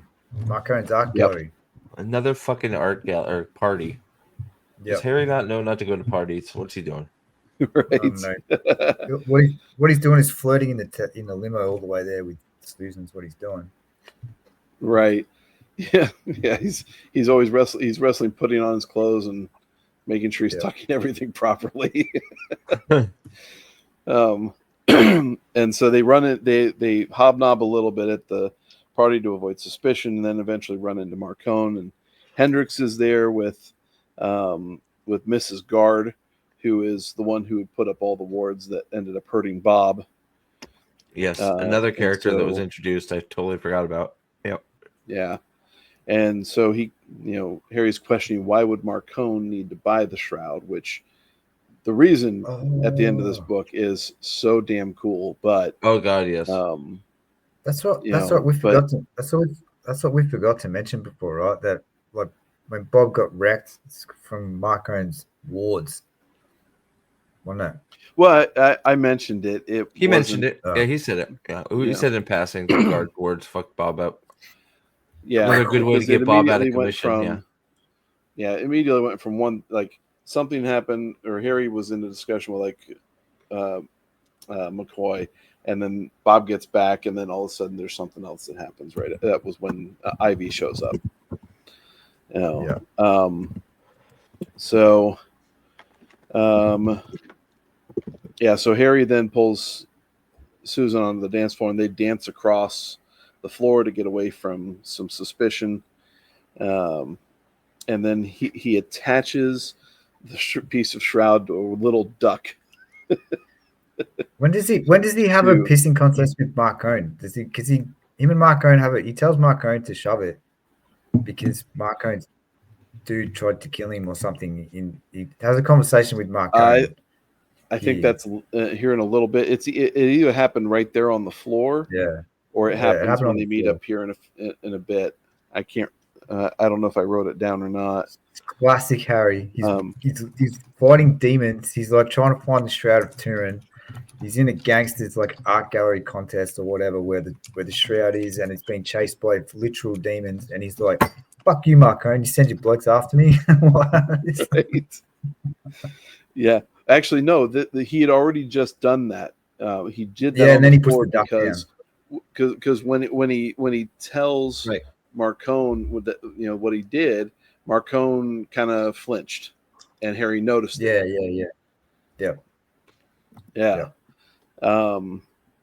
So he attaches the shroud piece to a duck, and it guides them to the laundry room and into a vent. And then we hear that Marcone is on a call with Belmont. Oh, that's the chick. That's the chick. Is it Veronica Belmont? The one with Harry's duster now.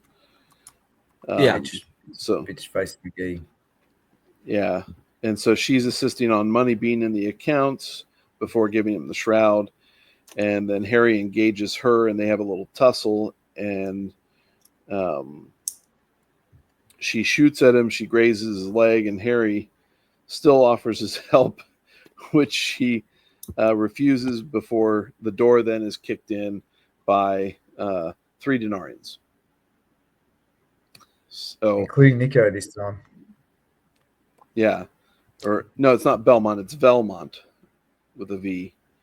So she shoots one of them immediately, but obviously doesn't kill them, and she's kind of like, what?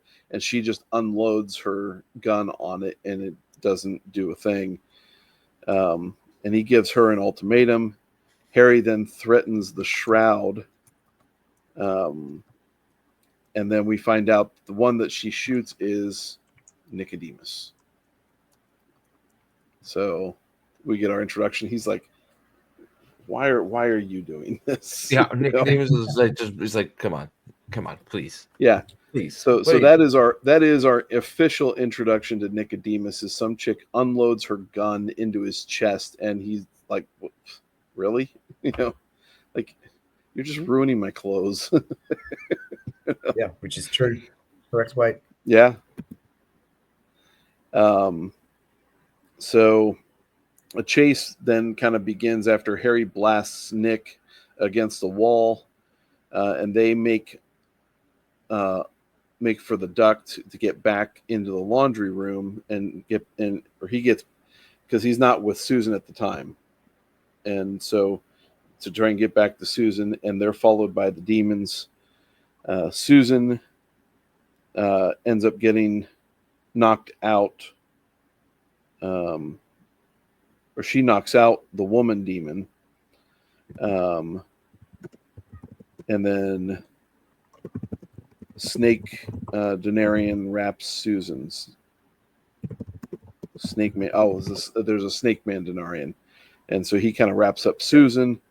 Yes. Harry But deals Snake with Man, him. Who has Medusa here as well? Snake Man, Medusa, and Nico. Yeah.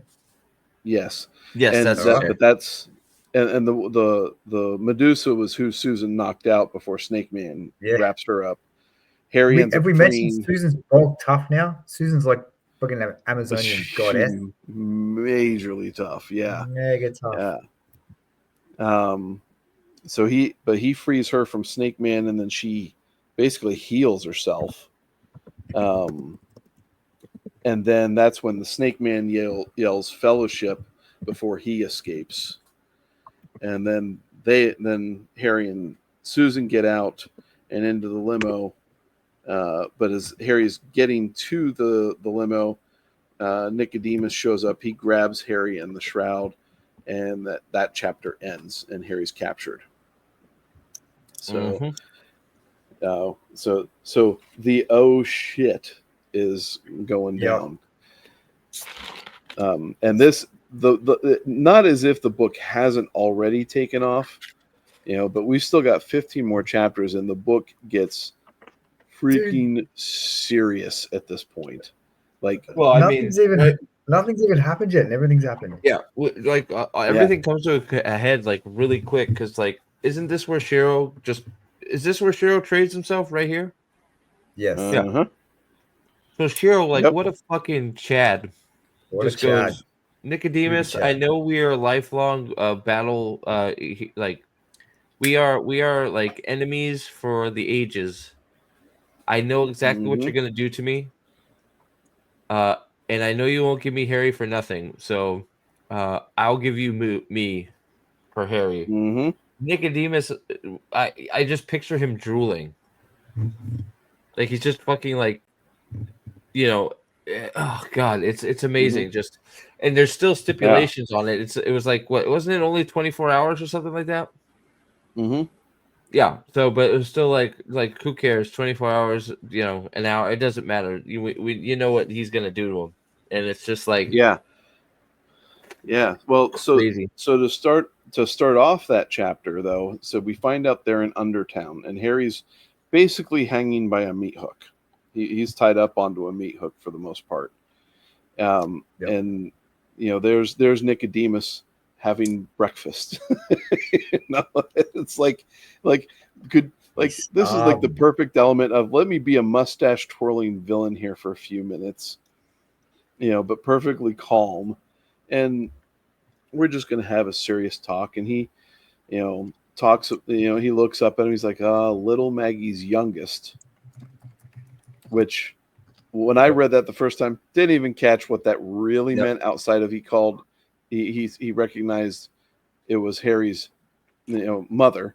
So it's easy to miss, because now that you've read further, but in the conversation, it's easy to miss that he's referring to a certain thing. I won't spoil it, but yeah, it's easy to miss. Yeah. I think that comes up in the next book, if I'm not mistaken.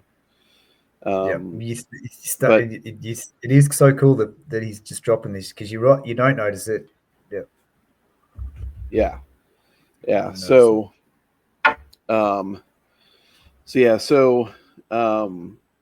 he tells Harry he's not going to underestimate him, but he tells Harry, you either join with me, become one of my Denarians, or you're going to die. And so Deidre appears. That's Nicodemus's daughter. She's Medusa, metallic Super hot. Medusa. Super Yeah, hot. and Harry realizes she was the one at the boat, and that's when officially Nicodemus offers him the coin. But it's all this psychological game that Nicodemus plays. He's so good with this psychological kind of warfare, tempting Yep. Harry, with not just hope, but also countering it with pain in the end, because he's like, you're not going to die quickly. This is going to suck for you. And he's genius too at it as well, because the entire time Harry's suspended, but his feet are in running water, which mutes magic power. So it's just like Nicodemus. It's like he's been alive for a few thousand years and knows all the tricks. Madness. Yeah, and so Harry refuses. And Nicodemus rises to kill Harry, and then that's when Shiro and Monica Belmont show up to interfere, and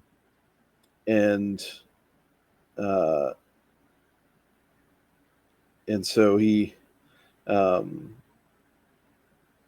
starts negotiating for Harry, and promises to give himself 24 hours. Yeah, Shiro comes in, and I'm gonna mention this again. I think I mention it most of these things that we do because it needs to be recognized that Butcher's setting of a scene is the best in any literature that you'll ever read in your life if you choose to read these books. Shiro enters there's people dying or whatever. Like Nicodemus's minions are dying. As Shiro enters into the warehouse kind of thing. I imagine like a sort of like an underground shed of some sort, right? I don't know what you guys imagine, but like some kind of an open space in an underground sort of like shed with like where it's all dark and it's a big area with like he's got his table set up, he's tied to the water pipe to ground out his magical abilities so that he can't do anything. And right. And you've got the table set, Nicodemus with the table set before him, eating his eggs and fucking sausages, while Harry's there like this with his hot daughter, doing hot stuff, and then people start dying at the edges of the doors, the doors that you can't really see, and Shiro steps in with the blazing sword and says, "Let him go." Yeah. And you're kind of concerned at one point too that he's going to offer the sword to Nicodemus in a trade for Harry, and Nicodemus is kind of like, what do I want with that? Well, he does want it. We know that he does want it, right? Yeah, he does, but it's not enough, right? And then he offers himself, and he starts fucking just salivating. Yeah, he blows his load. But they all know that the minute that he steps out that door, a chase is going to happen with Deirdre. Yep. So they need to get the hell out of there.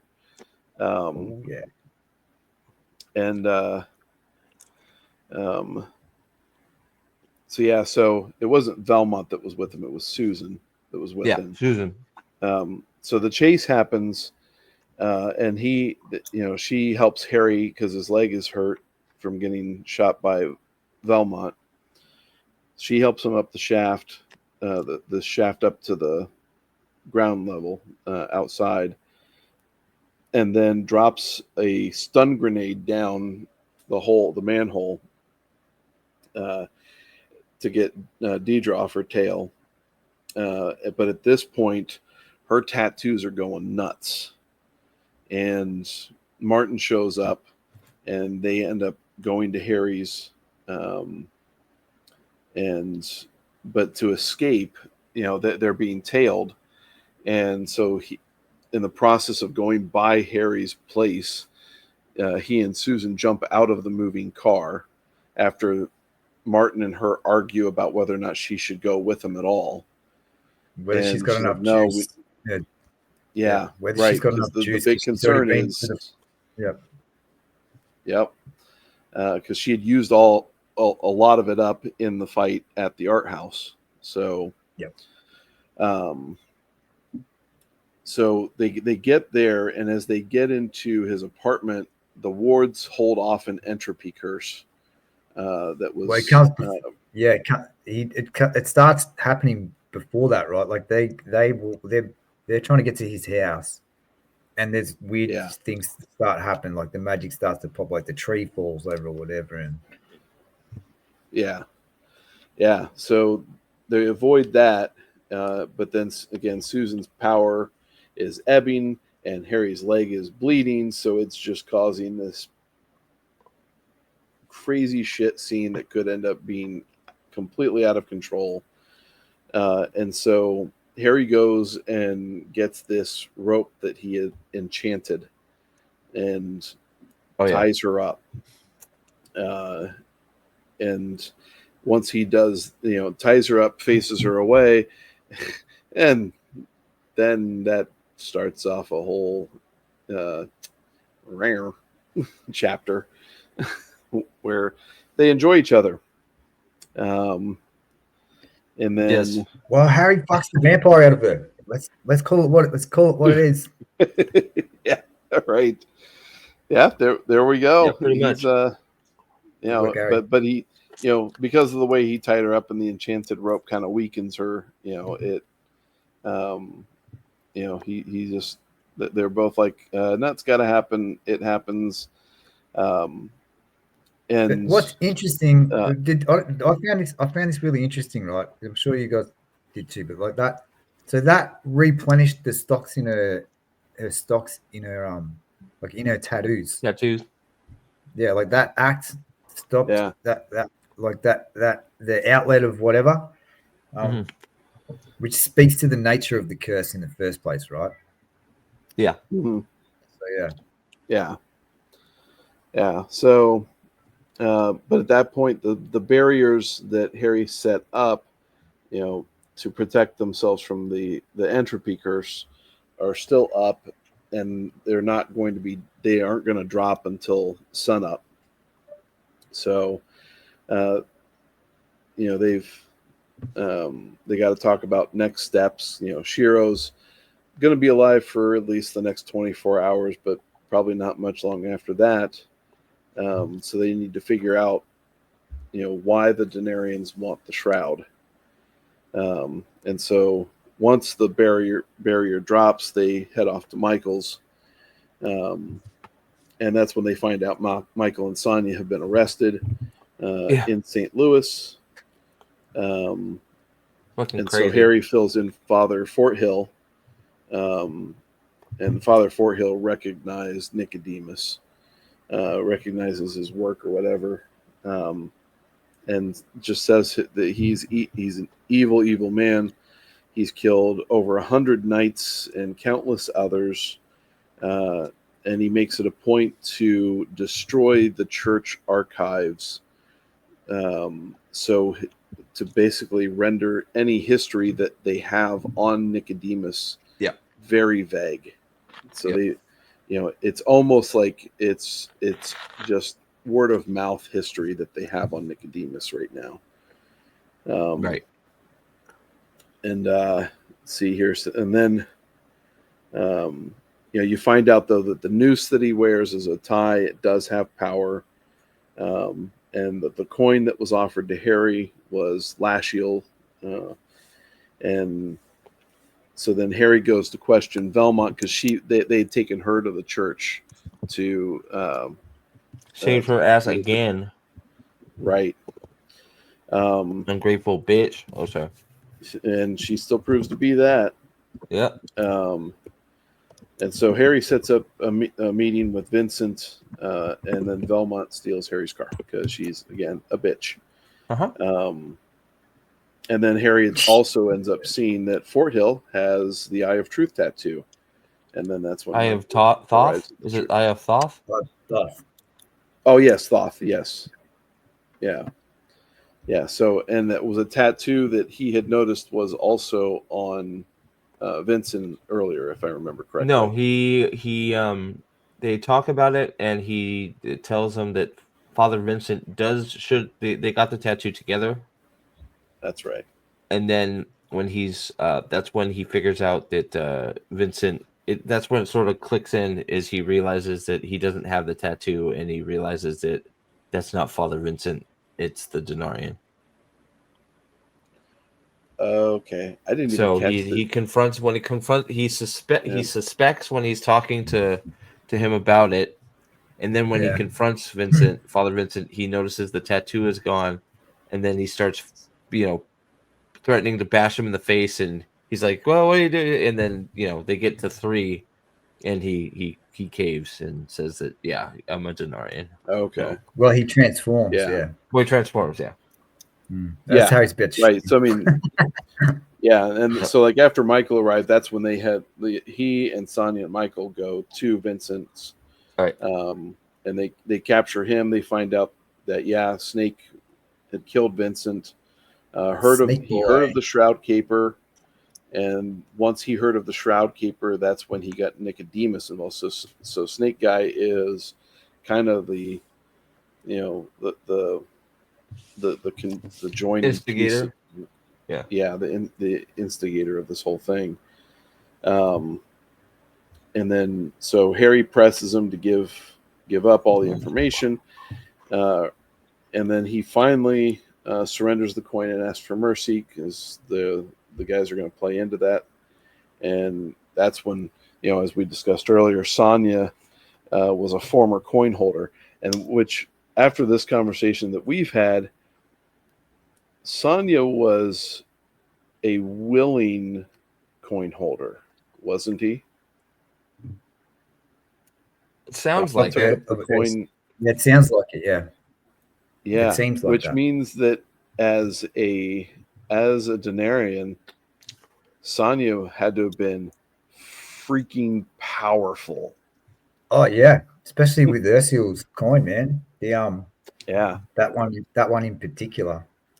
Yeah, it's crazy. And that's right, because he's been called a traitor a couple times in this book by the Denarians. So, you knew there was something more to Sonia, but you find out there that he was one of them, which is part of the reason why he fights so hard against them.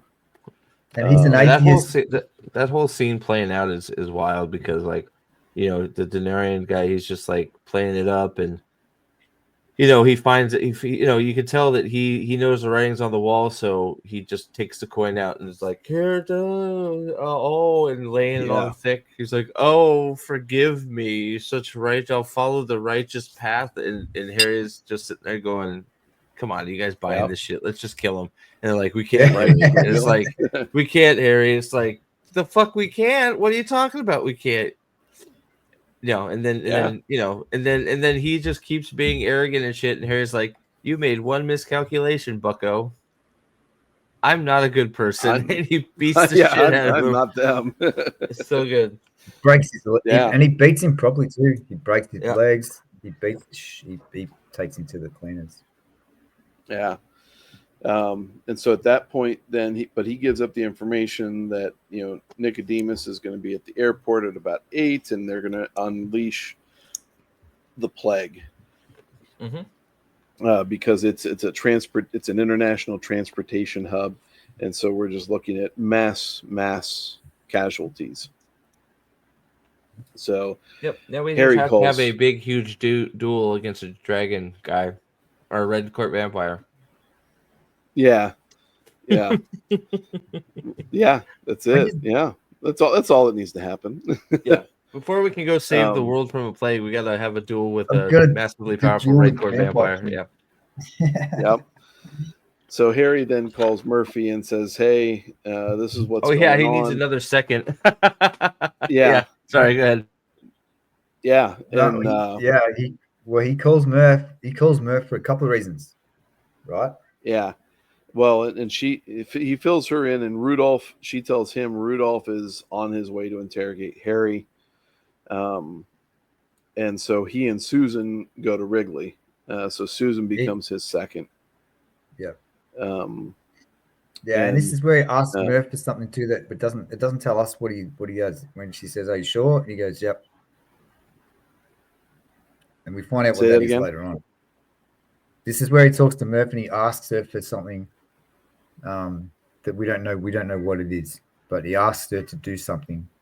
And he's like, "Can you get to him or whatever?" Like he's talking to, which we find out later is really important. Oh yes. Yeah.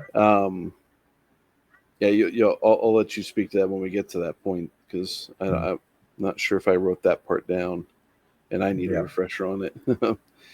Yeah, this is where he sets that up, though. This is where he's talking to Murphy. This is the conversation that they have. It's the only reason that it happens. Yeah. Yeah. So he and Susan go off to Wrigley. Ortega shows up. Thomas shows up. Kincaid shows up. And they all head into the stadium. And then Ivy brings out a box. And it has Mordite. Mordite, yeah. It's fucking stone from, like, what is it? It's a material from another dimension. Another planet. It's defined as congealed anti-life. There it is, anti-life. That's it. And so it's a battle of wills. So it basically gets set up. He and Ortega are on equal distances apart from it, and they've got to push the anti-life toward each other. And the loser obviously gets destroyed by the anti-life. And so the duel starts, and Ortega almost immediately shoves it all the way at Harry. But Harry ends up, pushing it and getting it pretty close to Ortega. And then he goads Harry, and Harry's anger. Oh no! As it almost hits Harry, he goads Harry, and Harry just like, "Oh, you just fucking pissed me off."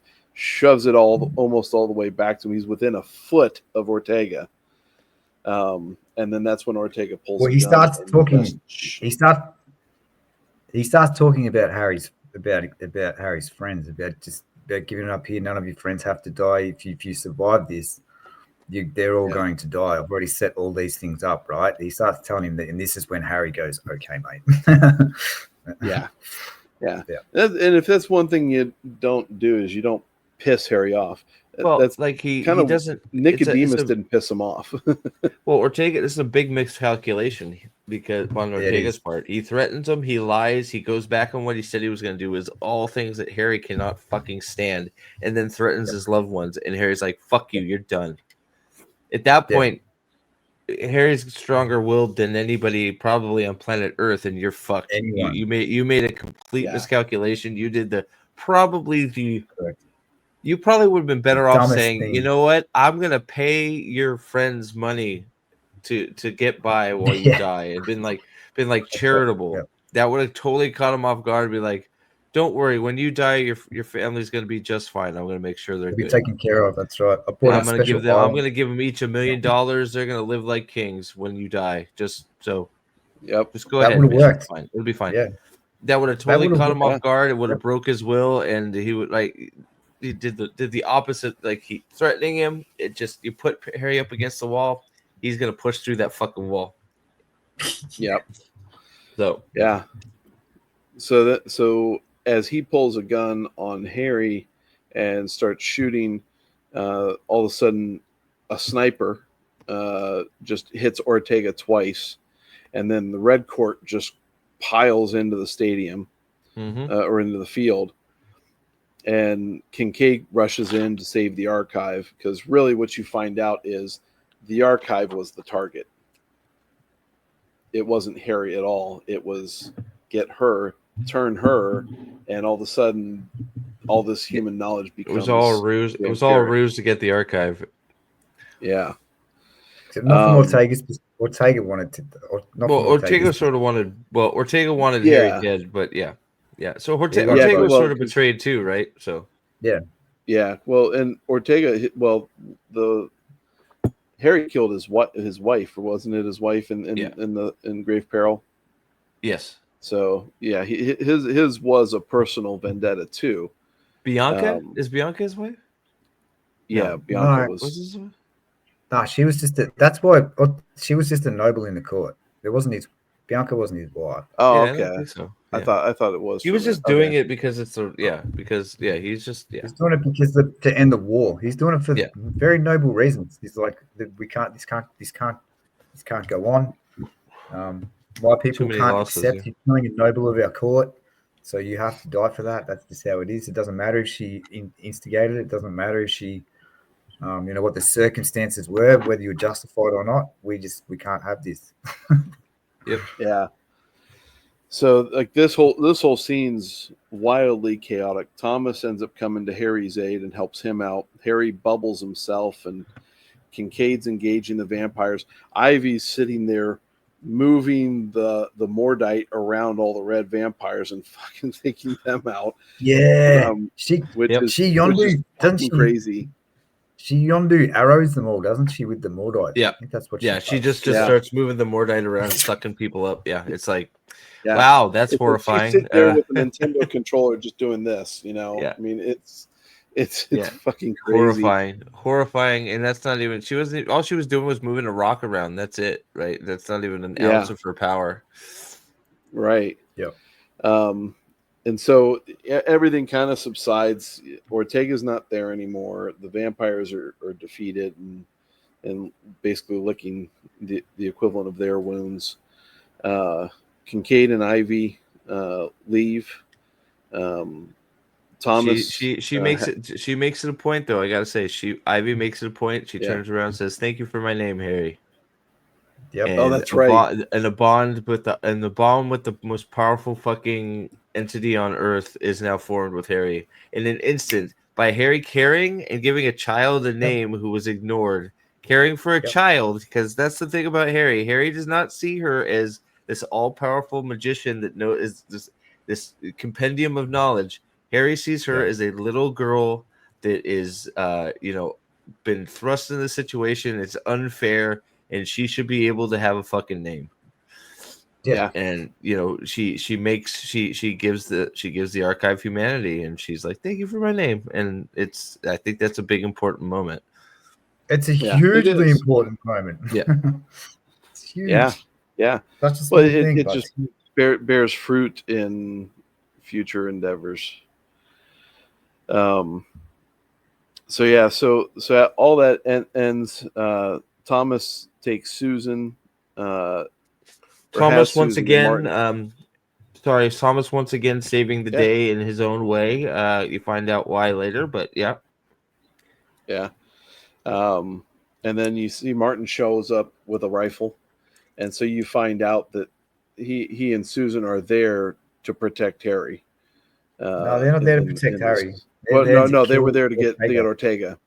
That's right. Yeah. Well, Martin was there to kill Ortega. Susan didn't know. Yeah, that's right. Yep, she didn't know. Right. Martin used Susan to get close because Martin knew it could be an opportunity to get Ortega. Yep. So Martin was basically using Susan's closeness to the situation as a way to get closer to Ortega, to take his shot. Yeah. So it gives you good insight into Martin. Everybody misses in this book. That's crazy. Everybody misses except for Nicodemus. Yeah. So they leave, and then Harry heads to the airport because he's still got some shit to do. Mm-hmm. So meanwhile at the airport, Michael and Sonia, they are wearing armor. Michael with his Kevlar armor that Charity. No, Sonia's got Kevlar. Michael has plate. You don't know. Well, but the plate. You don't know Kevlar that yet, though. He does, but you don't know that because remember, there's a point where it's on purpose too. You don't know this because that's right. Sonia is talking about having his Kevlar, and they have a back and forth and he's like, "Well, your plate may stop swords and claws and shit, but it won't stop a bullet." And Michael doesn't say anything to that, and he's just like, "All right, fine." And then there's a point where Michael gets shot, like several Yeah. times, and you think he's dead. Like you don't hear from him until the hospital, and he's just fine. And he's like, and Harry's like, "What the fuck?" And he's like, "Yeah, she sewed some Kevlar into my fucking armor." She's like, "I'm not gonna make all this armor just for you to get shot through it." Like it, so she sewed Kevlar into it. Yeah. So yeah. So that's a good so white bow right there. Sorry. Yeah, That's absolutely. Material. So they when they get there, the police are showing up because there's a tip that the shroud is there. So the police are there. I wonder where that tip came from, right? This is what you were talking about earlier, Aldan, about what he asked Karen to do. Yeah, that's right. He asked Karen to get in contact with Marcone. Yeah, and so with Marcone. Okay, so that's actually that communication is later. She had already she called in the tip to the police though to get them to the airport, and now Harry calls her and says, "Hey, I know you did this. This is going to be a plague, and we need people out of the airport. Can you call in a bomb threat?" And she's like, "Are you fucking kidding me? Really? Yeah. You want me to do that?" So that gets called in, and evacuation and everything starts happening. And she says to him, right? She says, "I can't do that. It'll cost me my job. Like how bad is this?" And he goes, "It's like Luke Guru on steroids or something like that." Yeah. And she's he like, compares "Okay, it to I'll the do Luke. it." Yeah, he compares it to the Luke Guru and says it's much worse than the Luke Guru, or what? Yeah, much worse than a werewolf. Or I forgot how he put it, and she doesn't. He said she's Luke like, Guru, okay, like Yeah. he says it's like 5 times worse than a Luke Guru, and she's like, okay, gotcha. Calling in a bomb threat. She doesn't even question it. Exactly. Yeah. Yep. And so the evacuation starts happening, and they make their way to the chapel in the airport, and they fight their way in, and in a bowl at the front of it is Shiro, and this is fucking heart-ripping shit.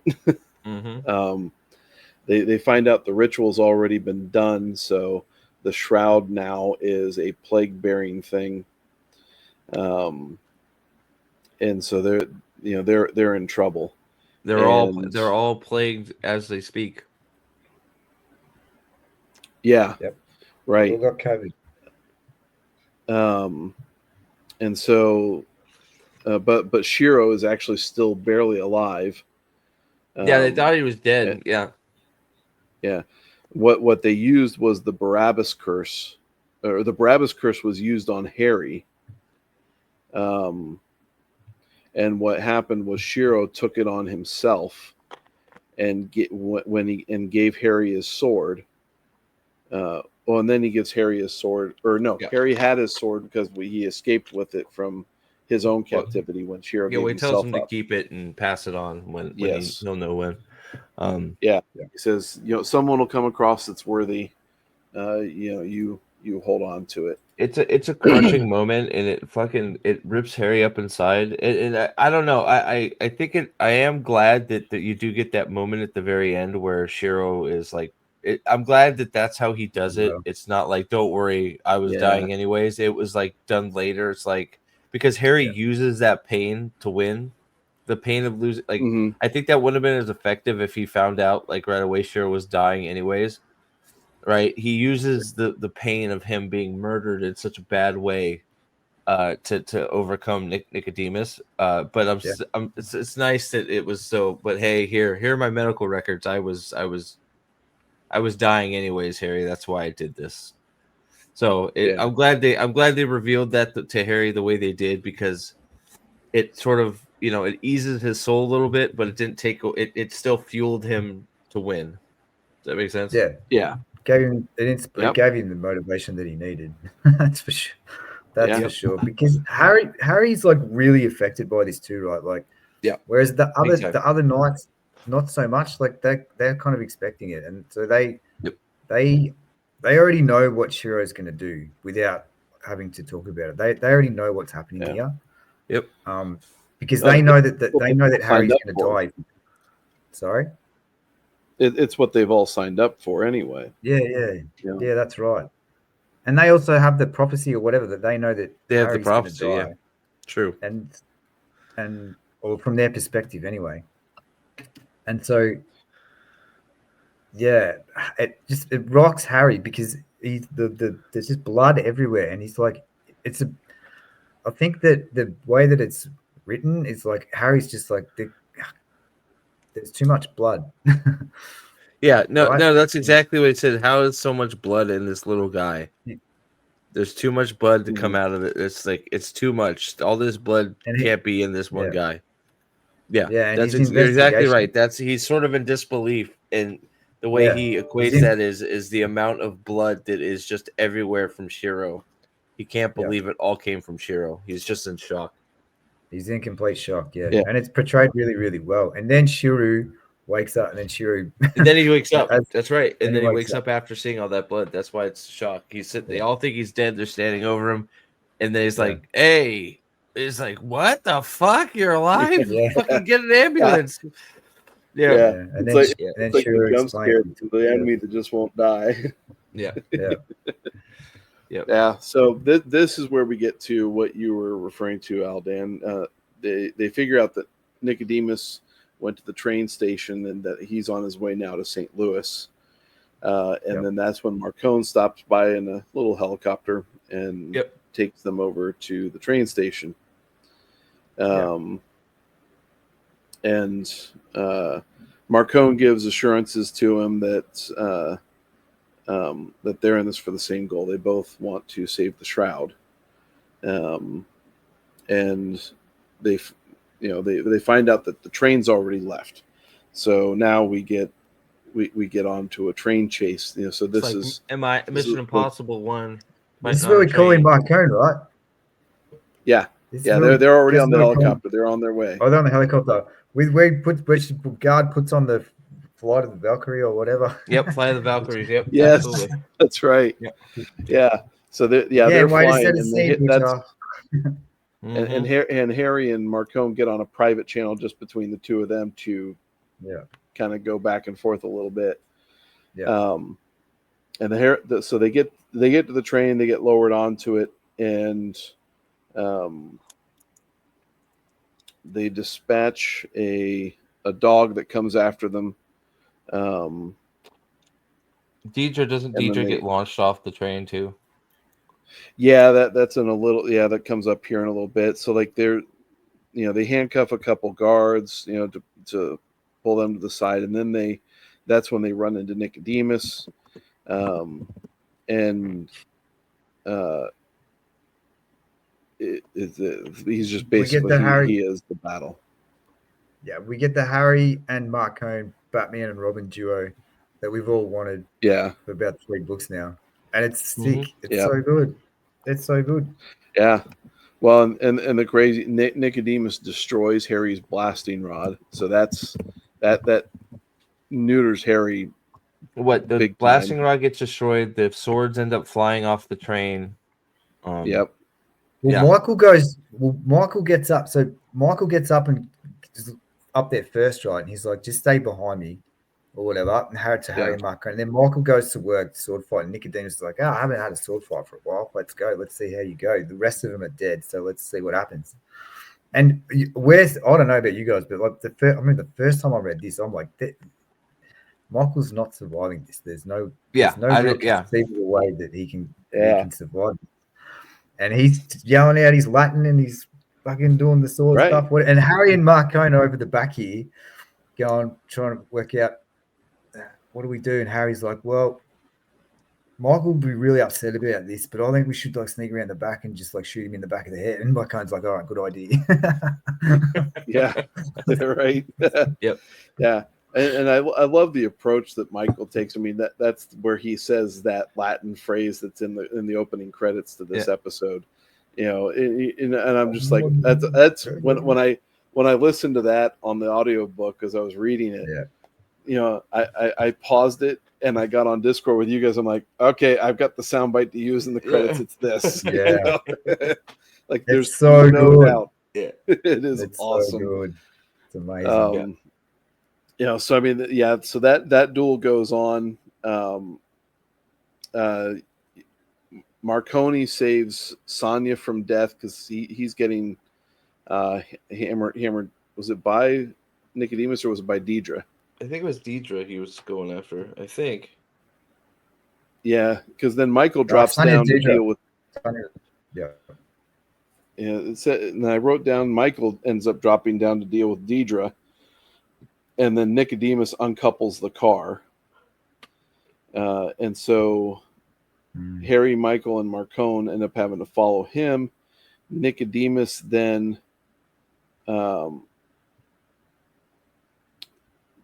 basically just says, "Listen, this isn't about the apocalypse. This is just about one of the steps to it." Which it's just so fucking good. Okay, tomato, right? I mean, come on. Right. But it's just like you evil piece of shit. Yeah. And then Michael steps in to engage him again. Deidre ends up coming in again, and Harry throws Fidelicius to Michael, and so Michael then starts dual wielding the swords of power at Nicodemus before Nicodemus. Yeah. Before Nicodemus then pulls out a gun and shoots Michael in the chest, and Michael goes flying. Yep. And so then Marcone distracts Nicodemus and pulls the shroud away, and that ends up lifting the curse. Yep. Well, doesn't Marcone jump off the train? Yeah. Yeah. So he's pulling it and jumps then into the river. Pulls the noose, and that actually starts harming Nicodemus, and that completely frees up the shroud. And then he jumps off the train with it. Yep. Right. And Nicodemus, as he's falling, he grabs Michael, and he and Michael go off. Right. And then Marcone, then you find out that Marcone saves everybody, and in particular, he saves Harry with the shroud. Right. So that ends up getting us to our ending chapter. It's in this moment that Harry works out, because Harry's like, we talk about how smart Harry is, right? He's like, that's not a tie. That's when he works out that that's the noose or whatever. Yeah. So he works it. He works it out. He's super smart. He's smart boy out, Harry. Mm-hmm. Yeah. Well, it proves that conversation that he had with Fort Hill, when they're talking about the noose, it's like, oh, that without that conversation, I don't know that Harry knows that that's really something that can harm him. So does he really grab for it then? Who knows? I mean, he might just grab for his arm and try to separate him. He figures out that if it's a relic of that sort of if it's a relic of that sort of belief or whatever, like similar to the shroud, like, if it's got that much belief behind it, that it's going to be tied to the power that's invested in the person. It's really cool. He's the man. Yeah. Harry's the man. And this is where Michael gets shot in the chest. Nicodemus like pops him. And then they go. Because it could have been very possible that because he was dual wielding the swords, Nicodemus obviously wouldn't have been killed, but he probably would have lost the fight if he didn't shoot Michael. So he just goes, okay. Yeah, maybe. He's just done with it. It's like, it's okay. Whatever, fuck it. Yeah. Yeah. Because it's shortly after that, then that's when he gets the shroud, loses its. That pisses him off, and then Harry figures it out and sort of strangles him with it. Yep. And he shits himself too, like immediately. Like it's immediately Nicodemus shits his pants. Like he can't have this. He can't have it. Yeah. It's hard to get to, but it's definitely a weakness. Yeah. Yep. Yeah. But it ends up getting away. Yeah. So you think at the end of that so Marcone saved Harry, so they're alive, but you have no idea what happened with Sonya. You think Michael's just done and Dead. dusted and probably already had his funeral. I think the but swords are it turns lost out, in the river. right. Yep. So it turns out they all lived. The swords were retrieved, and Harry gets that letter from Shiro, where Shiro just says, "Trust your heart." We can see that medical report that he had terminal cancer.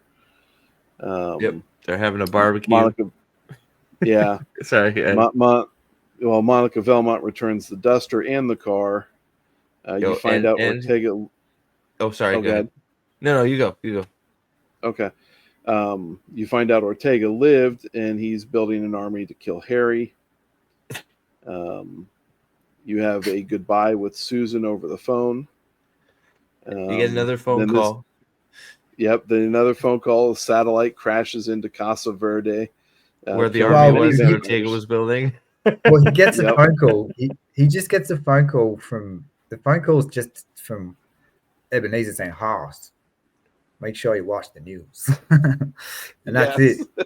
So then Harry watches the news. Oh, there's satellite crashed into an inert Russian satellite fell from the sky and blowed up a whole fucking castle of vampires. How about that?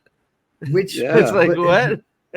When he had his other conversation with McCoy back at the start of the book, when McCoy was telling him you don't have to do this, and when McCoy was saying to him, "Oh, well, you remember when it was really nice out on the farm?"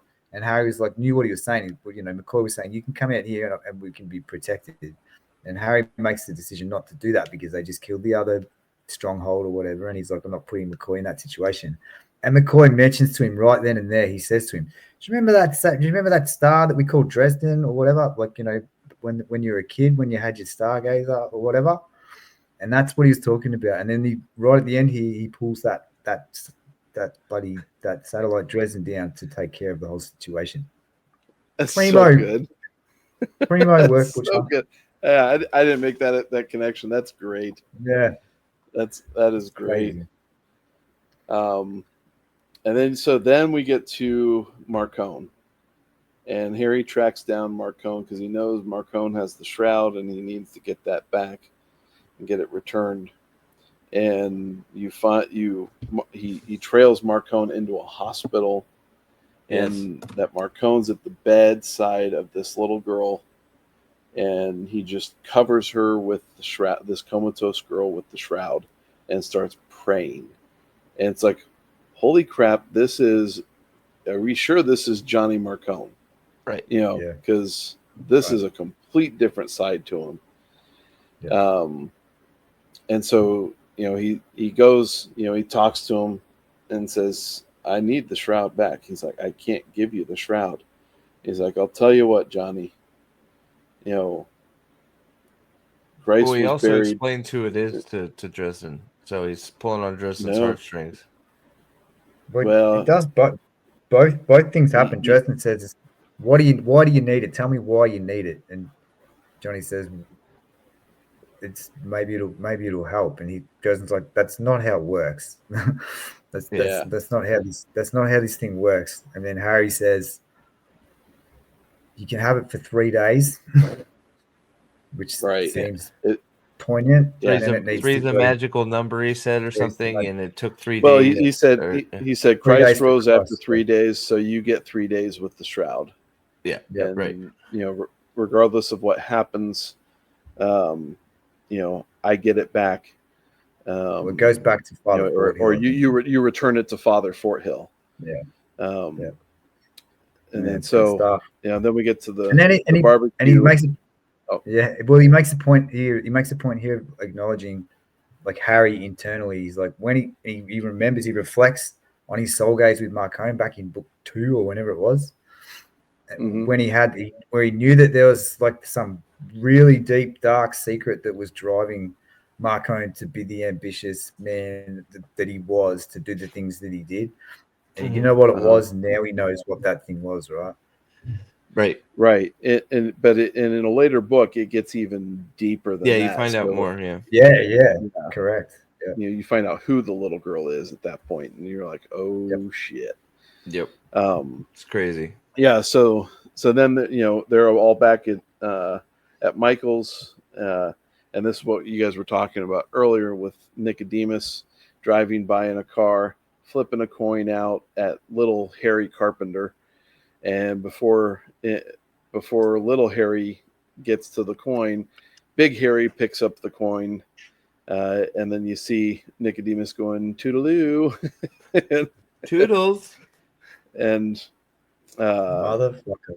and Yep, and got Harry him. grabs the coin, thinking nobody else saw it. Michael comes out right after that. Harry tucks it in his pocket really quick, and then the book ends with Harry digging a 2-foot deep hole in his basement, A John dropping Wick the type. coin in. I just Yep. pictured John Wick's pit in his Yeah. basement. Yeah. Is what Then what he Harry died. did with his. Yeah. Yep. Yep. Yeah. Yeah. So he does that and buries it, all in an effort to save another member of the Carpenter family. But because it's just what Harry does, and the that's how the whispers book do ends. disappear. He hears Lashiel in his head until he puts her in the Yes. pit. Yeah. Yep. So there's trouble brewing there. So Yeah. 100%. and that's it, right? That and is don't forget, Harry is also being sued by the talk show for blowing up all the equipment. Oh yeah, that's right. Excuse me. Now, Larry does Fowler. anything come out of that, or he doesn't address I don't that think later, so. does he? I don't Yeah, think so. I think don't that's think so. No, it's just a joke. a humorous one-off. Yeah. Yeah. Well, doesn't he end up back on Larry Fowler's show or something? No, I think that's the last. No? I think that's the I last don't know. one. But I yeah, think no, so. he's being sued by Larry Yeah. Fowler. I don't think anything comes of it. So No, yeah, you're Right. thinking we might be getting that mixed up with like the porn. the Set. convention. The convention. No. Well, there's the Splatter convention, but there's also the porn. There's splatter con, but there's also the pornography case, which may be in the next book, or is it the book after that? That's the next Where book. He's working. Is That's it the next book? Yeah, that's what I thought. I think so. Which is what is the next Blood book? Rights. Blood Rights. Book yeah, 6. oh, I think I it's think it Blood is Rights. too. Yeah. Yeah. Yeah, I think that's the one. Yeah, that is the next book because it's the one where we do the Thomas thing, and so that which was Yeah. set up in this book. Oh yeah. Oh yeah. Yeah. Big time. Yep. Big time. Yeah. Yep. I'm trying to remember in Blood. I forget who. So is this a Thomas book? Yeah. Yeah. So you learn. Yeah. So you get a lot more of the White Court and Yep. Ebenezer. You get some more Mavra, Lara, the maybe the hottest woman in the existence, joins the book. Yep. There's no question. Yep. Yeah. No question Laura about it. Wraith is yes. Probably yes. If it Not wasn't someone for you the wanna fact that she porn eats you to death, probably the hottest woman ever created. But Still not. you know, I don't think that precludes her from being the hottest woman. Still. yeah, that's true. You're not wrong. So, Yeah. but yeah. So yeah. So Death Mask, man, what a book, man. I think it's probably I don't know what we're rating these days, anyways, but I don't think yeah, we do either. yeah. Well, I mean, this one's way up there. This is a great book. Like this is on the Dresden scale a 9.5 denarian coins out of 10. Right? I mean, this is. I mean, I don't think it's the best, but it's up there. So like 9 or 10 for like 9.5. I would say 9 just to leave a little room for my favorite book. Right? I mean, this is really good stuff. You gave the last one an 8.5. What was the last book? The last one was Summer Night. Summer Night. So this is definitely better than Summer Night. Yeah. Yeah. 100%. So yeah, I would say yeah, because I mean, if we're gonna go all the way up to 10, I'd say maybe this is definitely, yeah, 9.5, easy. It's a great one. 9.5, Yeah. 9.5. Well, keep track of I this, thi- Dan. So I think 9.5, yeah, for Death Mask. I think that's fair. The Denarians are so good. The Ortega, the whole thing is the way all the narratives are intermingled, and you have these two huge events at the same time going on, and they don't interfere with each other somehow. It's just great. yeah, I think it's the best. I think it's the best paced book so far in that Yeah. we've read. Yeah. Yep. Yeah. He was really hitting on all cylinders with this book. Yep. It was just Yeah. two really good villains. Just a lot of things that being juggled that were juggled expertly by the author. For Harry to handle. It was just a solid book through and through, and Yeah. and Yep. still not the best one. It's Yeah. Not crazy. It's the best one so far. I've got So this one far, at about yeah. a 9. Yeah, I've got this one at a 9 as well. Yeah. And the only reason it's a 10 out of 10 book, but on the Dresden scale, it's got to be a little bit below the best. Because Yeah, as good as it you is, gotta leave some room for those other books, right? I mean, there are, exactly. It's yeah. hard because That, it is a that great doesn't even mean book. that that doesn't even mean that they're better books necessarily. It's just that whatever the impact that some of the later books have on your Dresden journey is probably a little bit more. Yeah. Whereas this is True. sort of different. This is such a well written book. It's so good. It gets 9 Bob's romance novels out of 10 for me. Boom. There you go. Nice. Yeah, I'm gonna go. We'll say this one's. We'll go with 11 Rico skulls out of out of 10 enchanted ropes. 11 out of 10. So you're going 10 over the top. enchanted Okay. troll ropes. Well, my scales never make any sense Yeah. anyway. So Works for me. I figure No, when we actually go tier rating these books after we're Yeah, when done, we actually do it for real, yeah, there'll be some more thought put into it. Yeah. Yeah, absolutely. Yeah, because this is off the cuff. But Yeah. there had to be an 11 in there. Yeah, I don't remember what I've rated anything. So, but this is definitely the best so far, and one of the best of the bunch, I think. It's So, one of the best. it It's I think absolutely it's I think it's in the top 5 for the series. But I'm not sure. We'll find out at the I end of think this so. at the end of this process. Yeah, but it's a Yeah. cracking book. Yeah, I think that's probably accurate. At least top 5, at least. Yeah. But Mhm. yeah, I think I that's think good. that's fair to good say. Even though stuff. we run into a series of like 3 or 4 just intense bangers in a row. Well, I mean, just Yeah. on the top of my head, Changes and Battlegrounds are probably ahead of it, but Changes and the book before Skin Games the in there too. Skin Games also in there.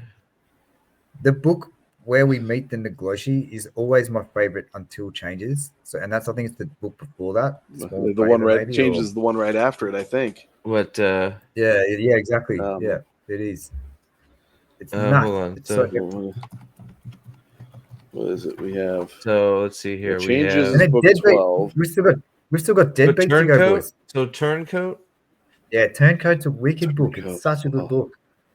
And then Changes is amazing. And Deadbeat, mate, we haven't even read Deadbeat yet. Deadbeat is it's it's I should have went. It's so hard. Like I went too far up the scale. We got to redo the Dresden scale because it's just.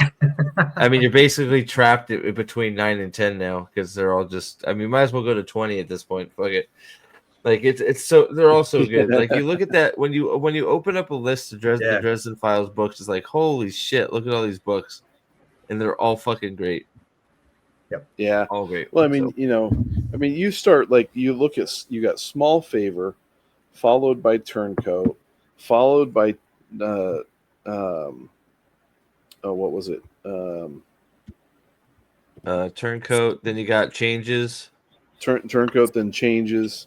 It's Ghost Stories slows down a little bit, if I'm honest. Ghost Stories is still good, but it slows down. It slows down. Yeah. It's a necessary slowdown though. Yep. Like because it's so intense. And Cold Days is crazy.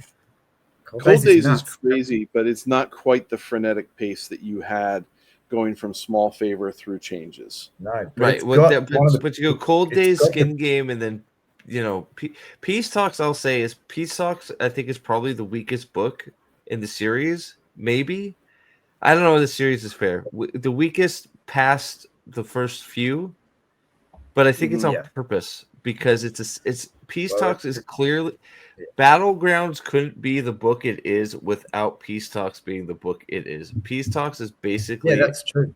a book Yeah. to let Battleground be fucking crazy. Yeah. Mhm. And Battlegrounds couldn't go off the hinges like it does without Peace Talks being a little bit slow. At least that's Yeah. how I feel. I feel like you No, almost that's have to read them together. Yeah. So, It is supposed That's, to. It is supposed to be one book. yeah, Yeah. they were supposed to be Well, one book, right? It's sort of a Winter's Heart of Crossroads Twilight and- deal, right? Yeah. yeah. So, and that's what I've heard. I'll probably verify that when I'm there too. And from what I'm hearing, 12 months in the book that follows that is kind of the same thing because he was Well, I think he wrote them really together, working on didn't the he? book. Well, because he was working on the book that was after that, but he felt like there had to be an in between, and so he Right. wrote 12 months. Yeah, because isn't it? Yeah, so I thought the book after 12 months isn't he done with or something like that or close to done with? Like I feel like it's been said that he wrote like it kept floating back and forth. Was it Mage in the Mirror is already done or something like that? Yeah, I don't know. I don't know. I feel like But- there was a book called Mage in the Mirror that was he was working on. Then all of a sudden, 12 months was the next book. I don't remember. Yeah, but Yeah, I either don't know. way, it's so we might end up with a similar situation of 12 months being that precursor book to something crazy for Mirror Self, I think it is. Maybe I don't know. mirror, Mirror, something that's like that. it. Mirror, that's the one. There's one he called definitely Mirror, said it was- Mirror. Yeah. Sorry, go ahead. Now then. Oh, he definitely said that this was going to be the last book, and then it's not. He split it to two, and now he's got extra books to write. Yeah. So, Yeah. Well, yeah, who because knows Mirror, when it's Mirror. who knows when it's going to end. Yeah, well, Mirror was I supposed feel to like be he's still the got a lot next of book. shit. Yeah. Go ahead. I feel like he's got a lot of stuff to do still. Like we've got a whole. Yeah, Yeah, I mean, we can't talk about it here really, but we can talk about it offline. But yeah, There's a Yeah. ton. There's a fucking ton, Yep. man. Yeah. I don't know. So- Yeah, yeah. Yeah, but okay. Well, that was Death Mass. We're on to Blood Rites, and thank you for watching and hanging out. I don't know if this will be a two-parter, but if it's two, thank you for watching both. If not, thank you for sitting through 2 hours of us geeking out over Dresden Files. Thank you. Please leave a like, and I hope you're subscribed. And we will see Rico the Skull probably next time, maybe, or something else. Rico might be retired. He Pretty might good have chance. Rico may have passed out from the heat, but we'll see. But Nah. Rico's good. He just needed to run an errand for his cousin. there you go. All right. Well, thank you all for being here, and we will catch you on the next one. Bye, guys. See ya.